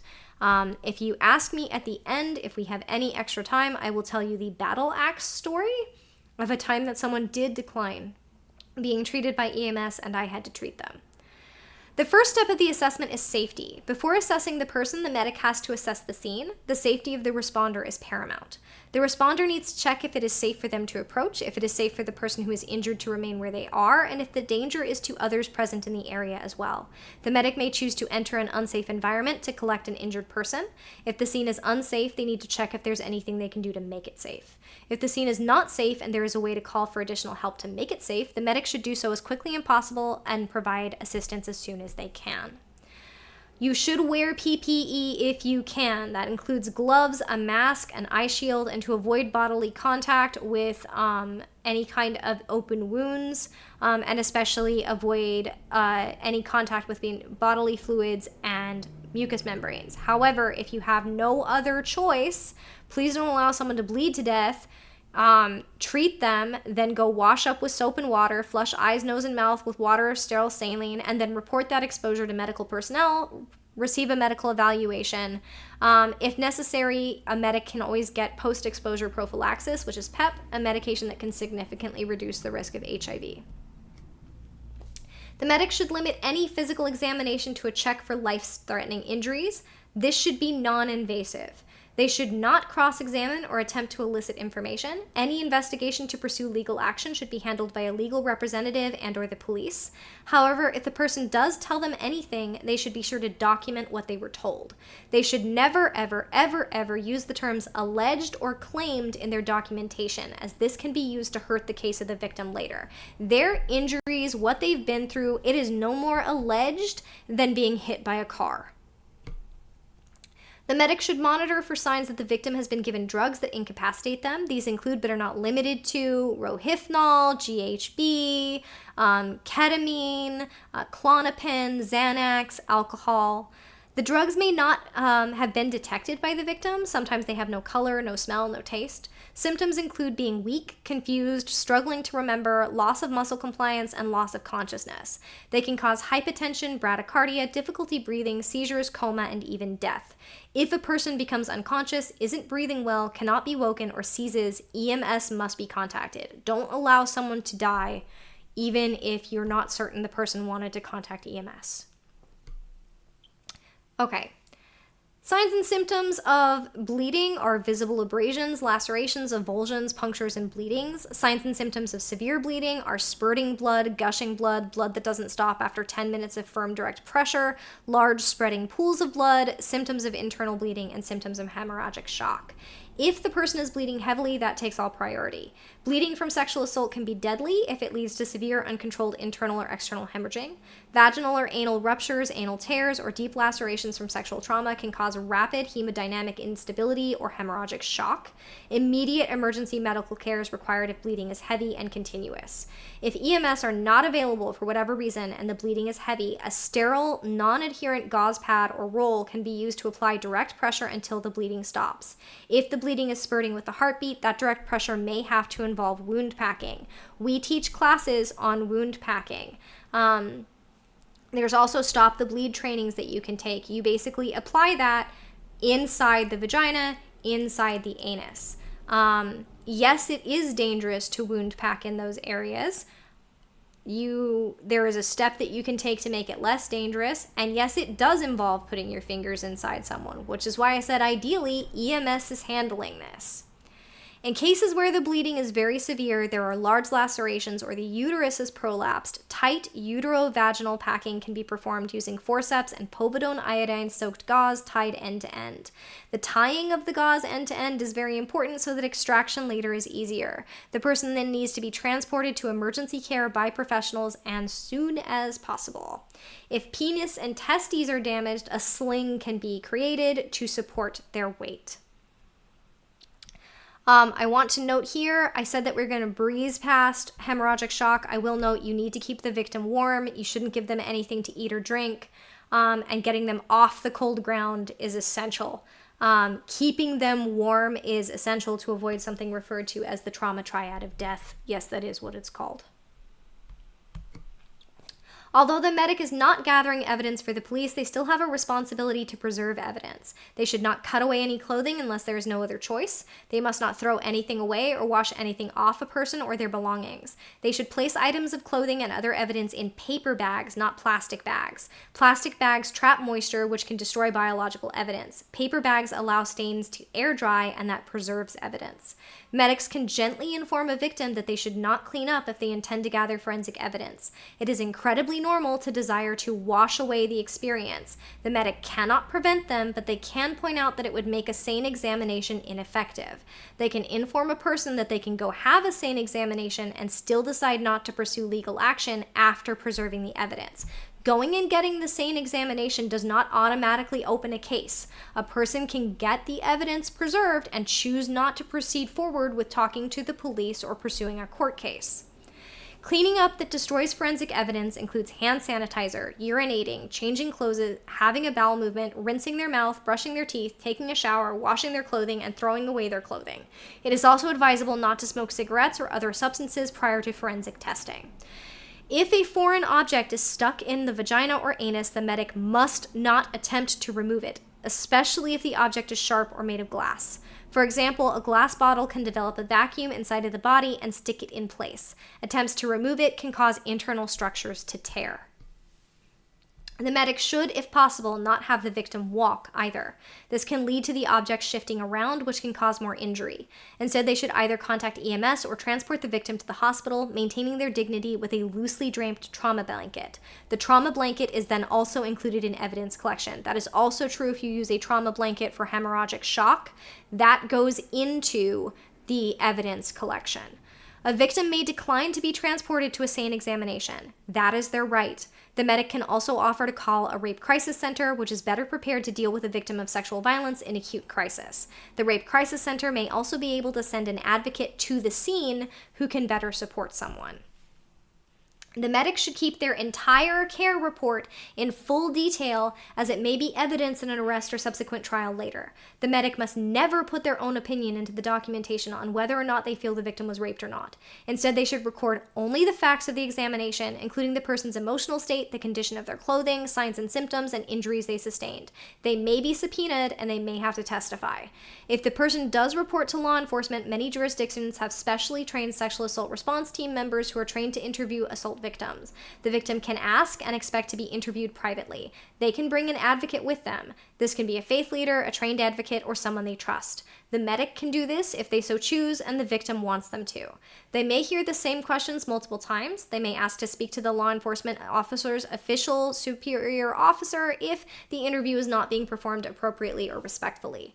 It may take several hours to go through the entire process. They can ask for breaks for water, food, or just taking a minute to calm down. By law, a person has up to 7 days to request a forensic examination by a sane practitioner. It is better to do so immediately for the purpose of collecting evidence. It is best to do so without disposing of any evidence at all. The examination is free and confidential and does not require that the person file a police report. The hospital is required to hold a kit for a minimum of 30 days while the person decides whether or not to do so. In North Carolina, a person may also blind report a sexual assault, i.e. report anonymously, which can help law enforcement build evidence of a pattern of behavior for the perpetrator even if they cannot prosecute for that specific case. Forensic evidence for unknown offenders can be submitted to law enforcement databases in order to match them with past or future incidences of sexual violence where DNA evidence was also present. The person needs to be prepared to wait. As of March 2023, UNC Health has approximately 15 sane practitioners. The exam may take several hours to complete. During the exam, the medical provider must remain with the kit at all times.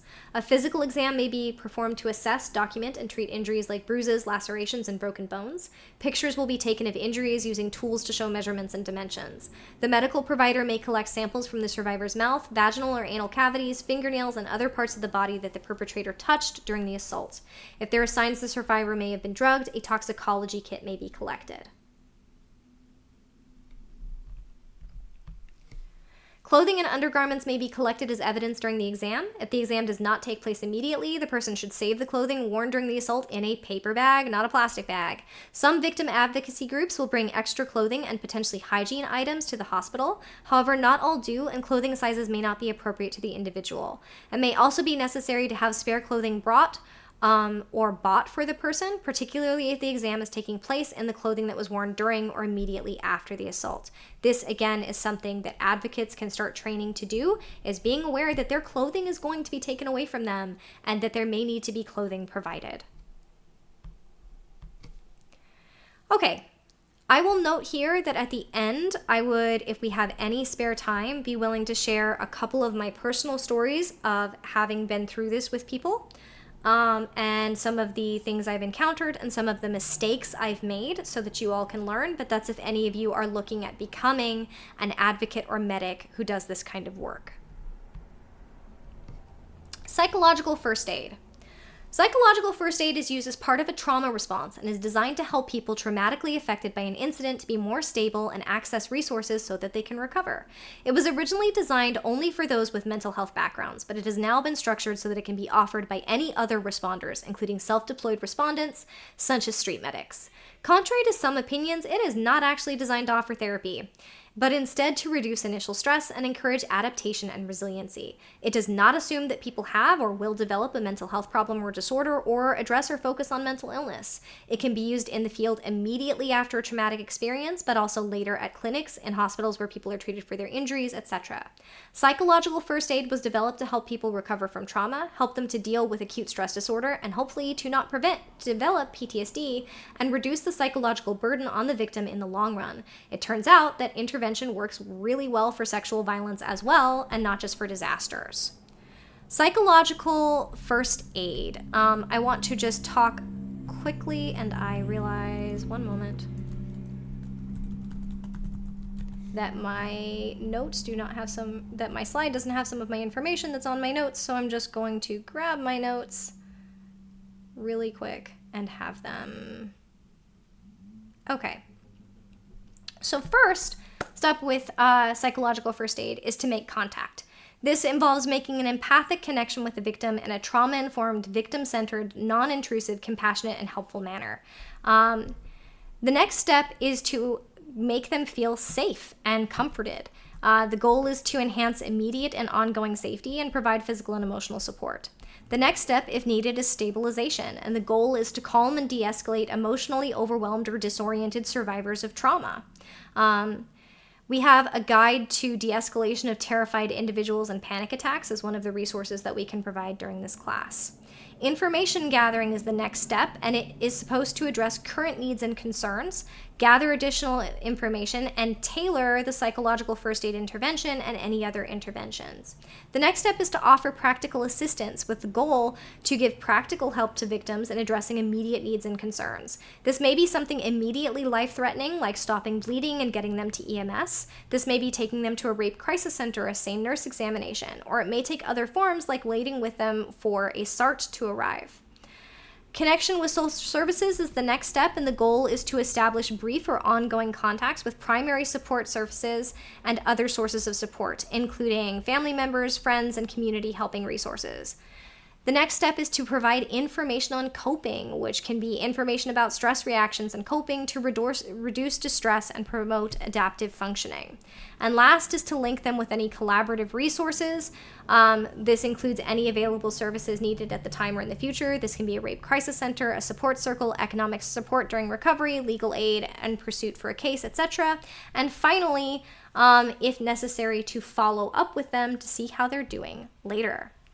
This class is not predominantly on psychological first aid, mostly because that is like a 5 or 6 hour seminar on its own. However, one of the resources I do have available that I can email all of you if you would like to provide me with your email, or email us at staff@thesanctumofthecraft.org for me to send it to you, is one of the current psychological first aid guides. Like, I have the booklet that teaches you how to do it.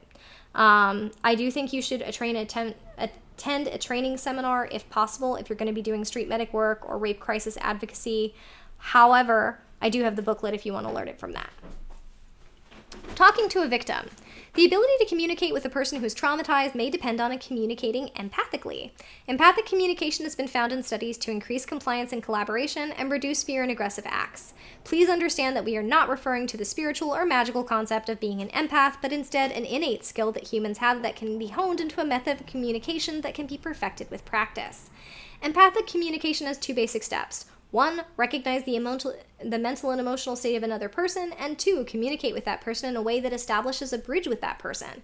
That bridge aims to convey that the responder recognizes and understands the mental and emotional state of the traumatized person without judging them. What not to say. Don't worry. Everything is under control. Everything is going to be fine. Calm down. Don't think about that. I understand what you're going through. Instead, focus on communicating with the person, not at the person. The medic or the advocate or the individual guide should connect with them emotionally if they can, not by focusing on how they would feel in the same situation, but on how they think the other person is likely feeling in that moment. They should also not make statements threatening the perpetrator or perpetrators with violence, like, I'm gonna go kick their butts. While these may feel good for the responder, they're generally not helpful and can actively upset the victim. It is preferable, however, to use a hypothetical form of description of an emotional state. Doubtful expressions invite communication. Maybe you're scared. May I help you? To me, it seems like you might be very upset. Is there something I can do to help you? It seems this moment is really hard for you. I don't know if you want to talk to me. It seems as though you might need some help. This puts the agency back in the victim's hands, which is always the goal. When communicating with a recent victim of sexual violence, offering even simple choices can be a way of reinforcing their sense of agency and control in that moment. For example, you can ask them whether they would prefer that you sit or stand if they want your company. Body positioning is also important. It is best not to stand behind a victim of sexual violence, as that may either be directly triggering or activate trauma-based hypervigilance. Avoid making sudden movements or unnecessary loud noises. Let the individual know verbally that you are approaching them if they may not be able to see you, and do not touch a victim even casually without their express permission. When someone has been traumatized by sexual violence, it is emphatically recommended to use non-judgmental listening. It is important to set aside judgments about the other person, their situation, their choices, and how they are expressing themselves. Most people experiencing stress want to feel heard before being offered advice or resources. The most important attitudes to have with non-judgmental listening are acceptance, genuineness, and empathy. Acceptance means respecting the person's background, culture, personal values, experiences, and feelings. The de-escalating person should not criticize, trivialize, dismiss, or deny what someone is expressing to them. They should not conclude that someone is weak, lazy, or crazy for struggling, especially after sexual violence.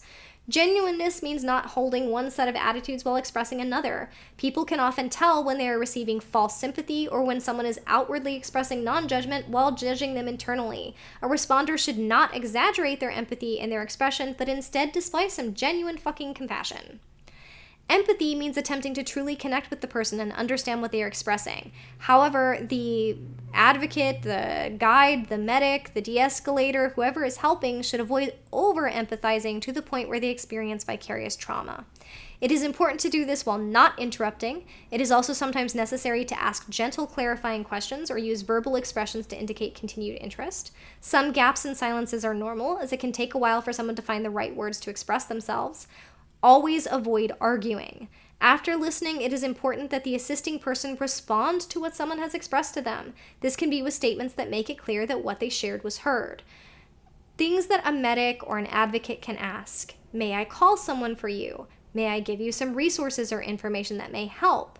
If they know they've sustained contact with the person, they can ask, may I check in with you in a couple of days? Would you like to make plans to meet up again later in the week?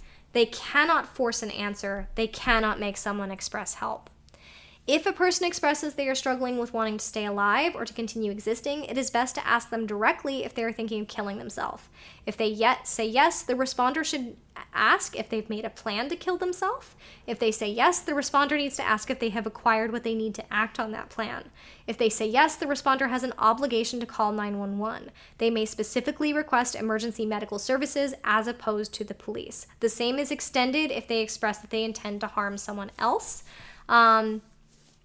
And all adults over 18 are considered mandatory reporters in the state of North Carolina. Something I want to note here, We just recently put out our guide to dealing with non-suicidal self-harm and also suicidal ideation and suicidal actions. And we do actually have a section in there for people who may find that they cannot go to emergency placements, for example, because they're migrants or asylum seekers and it is not currently safe for them. Again, that is something that we're happy to drop the link for in chat. Ian, I don't know if you just want to go ahead and drop some of the ones we've referenced before we exit tonight. Sure. Okay. Which one? So far we've referenced misinformation and disinformation, which I believe is called Combating Misinformation and Disinformation in Your Community. We've referenced the guide to dealing with non-suicidal self-injury and suicide, and I think we referenced our big book of disaster mental health. Behavior to expect from a victim. A person who has been a victim of sexual violence may develop acute stress disorder. This happens when the dysregulated state caused by trauma exceeds a person's window of tolerance. According to a study published in the Journal of Psychopharmacology, Dan Siegel's window of tolerance model of autonomic arousal suggests that there is a normal range of optimal autonomic arousal in which people tolerate their emotions and integrate experiences without becoming unintegrated. On either end of that window, the spectrum of autonomic function, are states of emotional dysregulation called hypoarousal and hyperarousal. Hyperarousal is the one that most people associate with someone who has recently had sexual violence done to them. It's hypervigilance, fear, irritability, anger, anxiety, reactivity, racing thoughts, nightmares, flashbacks, high-risk behavior, trouble sleeping, being easily startled, tense muscles, fast heart rate, shallow, quick breathing, high blood pressure, high levels of cortisol, and high levels of adrenaline. But it's also possible for them to experience hypoarousal, which is due to an overactive parasympathetic nervous system, which includes brain fog, fatigue, sleepiness, cravings for caffeine, alcohol, or drugs, trouble focusing, feelings of numbness or emptiness, disassociations, and feelings of helplessness or hopelessness. It can also include shutting down emotionally, being depressed, having an irregular heartbeat, shallow and irregular breathing, disruption of the digestive system, and sensitivity to cold. But they can also be experiencing both of them at the same time, because both of those nervous systems, the sympathetic and the parasympathetic nervous system, can be activated at the same time. A person can experience their own unique clusters of symptoms from both ends of the spectrums. They can have all of them. They can slide around on the spectrum. They can go back and forth, like be in one during the night and one during the day, and that is perfectly within the normal range of response. Some people have a wider window of tolerance naturally, others develop one as they work on their own personal resiliency. And acute stress reactions are common, but most people recover over the next following months, and that includes people who have been sexually assaulted.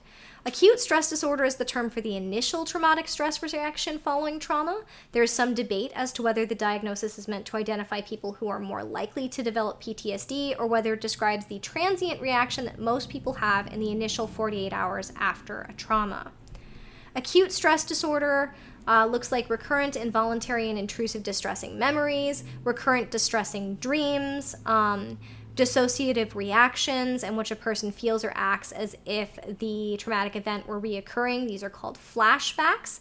These can occur on a continuum and on a spectrum themselves. Intense or prolonged psychological distress or marked physiological reactions in response to internal or external cues that symbolize or resemble some aspect of their trauma.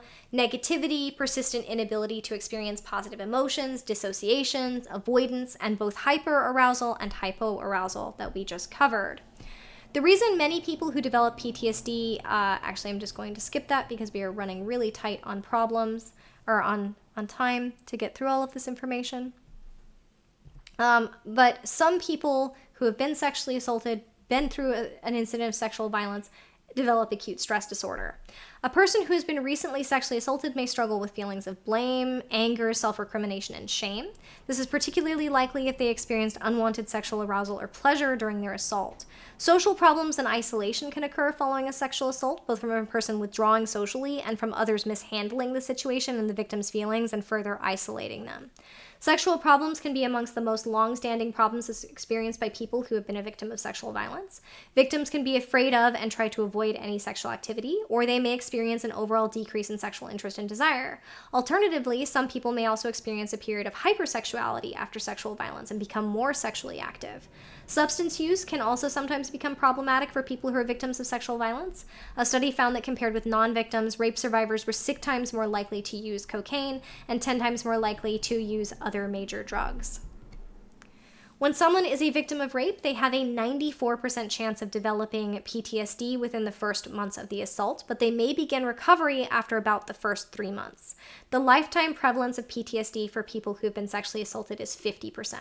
So most people transition from the acute stress disorder to post-traumatic stress disorder, but most people then, half of people then start recovery after that. Importantly, one major predictor as to whether someone recovers from ASD and doesn't develop lifelong PTSD is whether people around them pathologize their responses to trauma and treat them as abnormal. If people around them treat their natural responses to trauma as a reasonable way to react to something horrific they've been through, as well as something they are capable of recovering from, they are less likely to develop PTSD. Who develops PTSD? Generally, it's people who have persistent dissociation that goes on for weeks or months. People who catastrophize the trauma they are going through are more likely. Individuals who experience a freeze response during a traumatic experience are more likely to develop depression and PTSD. This is often linked to feelings of shame and self-blame because they froze. Taking personal responsibility for a trauma or catastrophizing one's own role in it makes one more likely to develop PTSD. Survivors of disaster, crisis, and trauma who exhibit the full syndrome of ASD are more likely to develop PTSD. And when people exhibit ASD with symptoms so pervasive that they do not allow the survivor to focus on positive experiences in the aftermath of trauma are more likely to develop PTSD.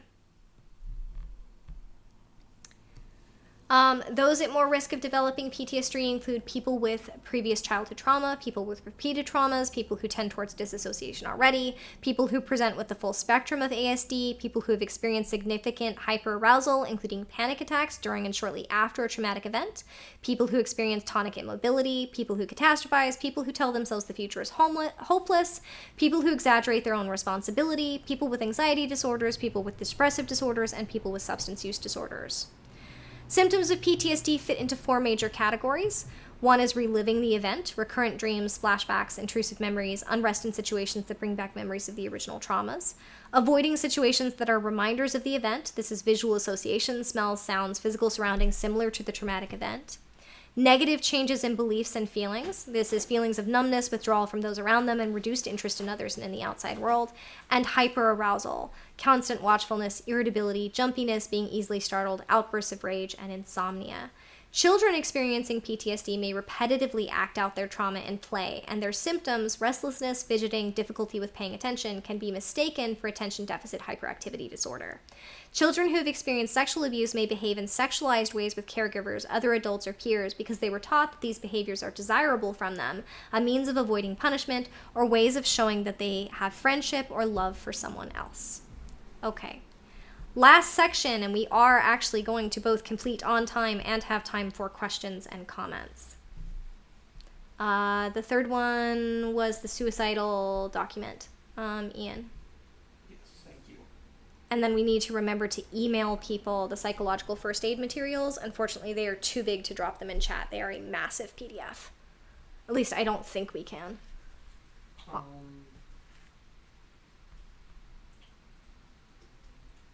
You can come show me at the end of class. Yeah, I'm trying to figure out which one we're looking for. I can do it in a minute when I'm done with class. Yeah, that's fine. Okay. Removing a predator. The best time to remove a sexual predator from a community is before any act of sexual violence has occurred. The second best time is the immediate response to the first act of sexual violence. This is where community buy-in is absolutely essential. An individual ceases to be a part of a community when the rest of the community stops treating them as one. People engaging in sexual violence cannot be saved at the expense of their victims and others in the community who they may endanger.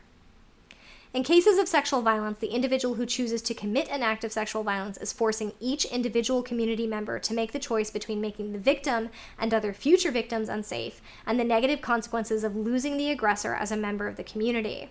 There are 2 necessary steps to make this an easy choice.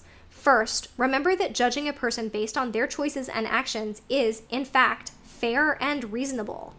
Nobody is ever owed forgiveness, and forming accurate judgments of others based on their actions is not behaving prejudicially against them. It is judging them after the fact of their own actions.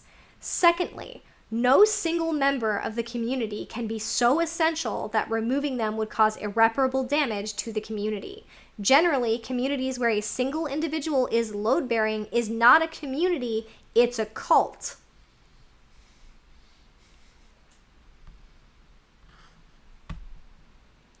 Actually removing a sexual predator requires that a member of the community inform that they are no longer welcome. This can be done by as few as one individual and up to an entire remainder of the community. However, there should be a single primary spokesperson who is delivering the message, and everyone else present should be fully prepared to back the spokesperson up if necessary, but also to be a silent witness if it is not. The primary spokesperson should be someone who is trained in de-escalation techniques. Although it is difficult to truly de-escalate a manipulative predator, these skills provide preparation for preventing one from manipulating onlookers. They should, if possible, be someone who is generally respected throughout the community to try to prevent ad hominem attacks from being effective. Ideally, they should be someone that the predator is unlikely to consider inherently beneath them, as most sexual predators are bigoted on at least one axis. And they should be someone who is adequately trained in self-defense and de-escalation of physical altercations, because sexual predators who are being denied access can suddenly become violent even if they have been charming so far. Once the predator has been informed that they are no longer welcome, the members of the community must collectively continue to act on it.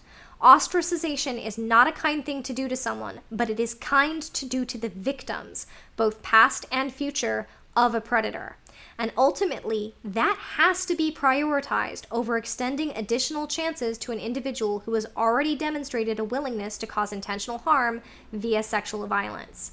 Once again, people engaging in sexual violence cannot be saved at the expense of their victims and others in the community who they may endanger.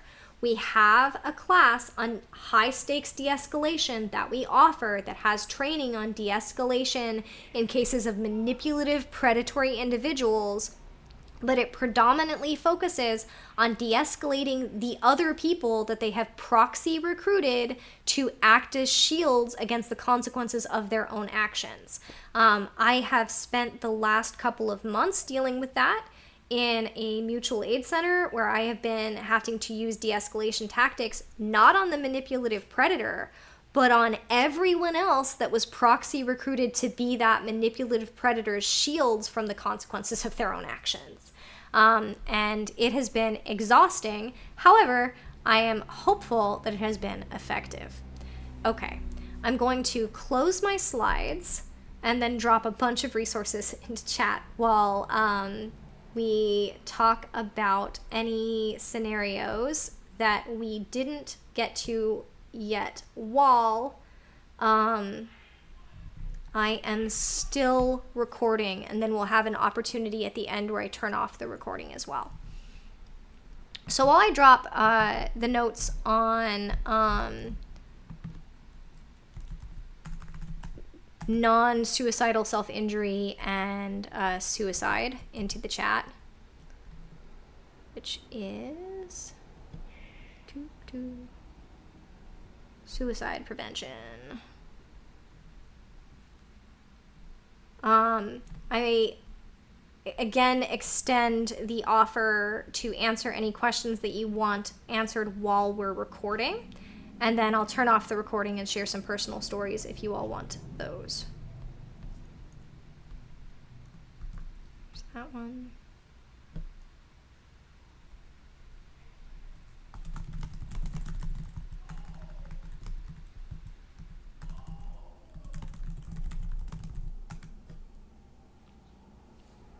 Questions, comments, snarks, witty dialogue? Anybody? Okay. All right. Someone's got some bullet points.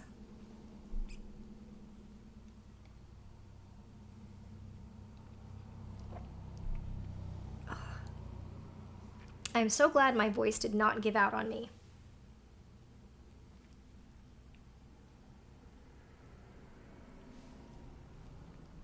let's see. I see sexual misconduct versus sexual violence, where sexual misconduct is sort of an overarching term. Although, in all honesty, I personally think that sexual violence should be the overarching term because all sexual misconduct is sexual violence. So I tend to disagree with some of the my own sources on this topic. GSF. Why am I not knowing what that's a reference to?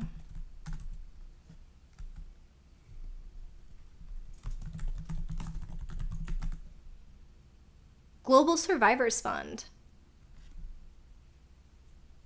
Ooh. Okay, thank you for telling me about this. I am going to get this resource into our recommended resources once I do some investigation. Thank you so much for pointing out that resource. Those of you watching this video later, I Googled them, Global Survivors Fund, and they are undertaking a global study on reparations for survivors of conflict-related sexual violence, which is phenomenal. Okay, thank you for pointing that resource out.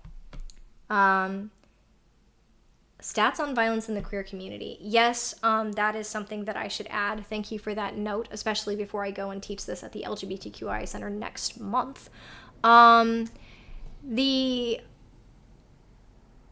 That isn't something that I'm super well informed on. I do know that it occurs. I've witnessed it. I've been a victim of it. But I will get those stats in here as well. Oh, sorry.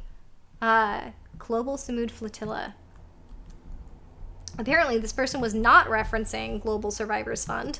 They were referencing the Global Samud Flotilla, which is, I believe that's the anti-Israel action supporting Palestine. One of the most horrific, okay, yeah, we should get that in here as well. Thank you very much for pointing that out. Israel is engaging in one of the most horrific campaigns of sexual violence that I've seen recorded in modern history. I literally could not wrap my head around the right to rape rallies that they hosted after they raped a Palestinian man with a knife and were caught on camera. Yes, we should have rates of teen pregnancy. One of the things that does get left out, Ian, could you just copy these bullet points for me so that I can flesh out my seminar? Because these are phenomenal. Thank you so much. It's actually incredibly accurate that most teen pregnancy is actually the result of adult men raping teenagers. And when people are complaining on national television about the falling rates of teen pregnancy, they're literally complaining that not enough teen girls are being raped and impregnated by adult men. I don't know this book, I'm assuming, Beyond Compliance by Dr. Nicole Badira. I think that's related to the apparent compliance thing. Oh, not a book. Beyond Compliance Consultant.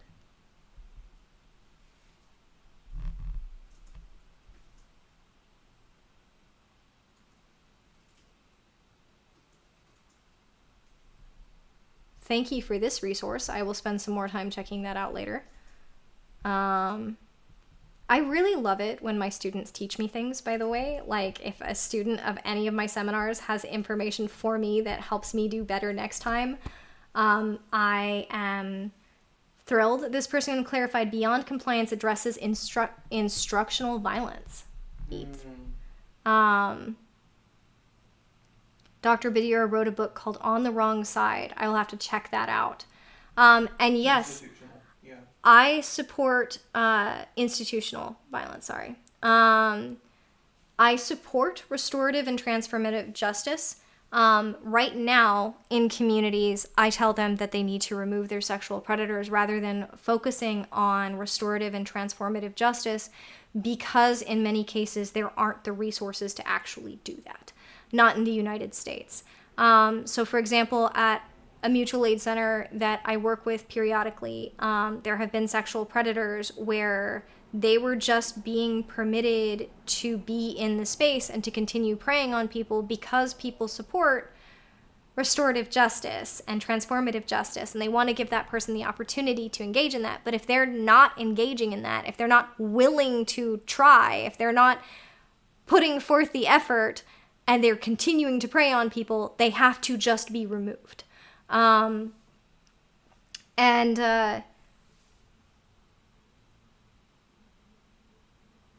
Yeah, that's it's been a problem where I've just been like, I really love your empathy and care for everyone, but you cannot show so much empathy and care for the perpetrator that you're not showing any for their victims.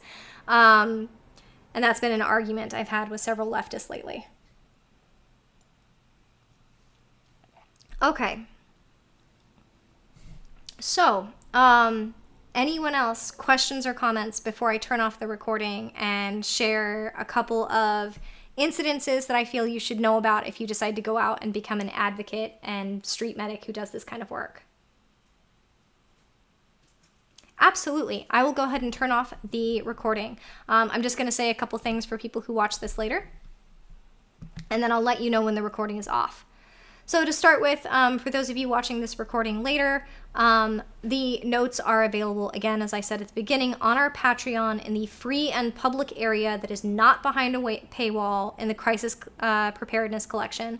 Once our website is back up, they will be back up on our website as well, where you can download all our street medicine, all of our crisis preparedness, all of our resistance medicine, and herbalism for activism documents for free, and they will always be free. The PDF and EPUB version will eventually go out to patrons for free as well, and the print version will go out to patrons who actually do support us financially. If you have any questions that you want to send me, you are welcome to contact me at staff@sanctumofthecraft.org. Again, that is staff@sanctumofthecraft.org, and I will answer those as soon as I can do so.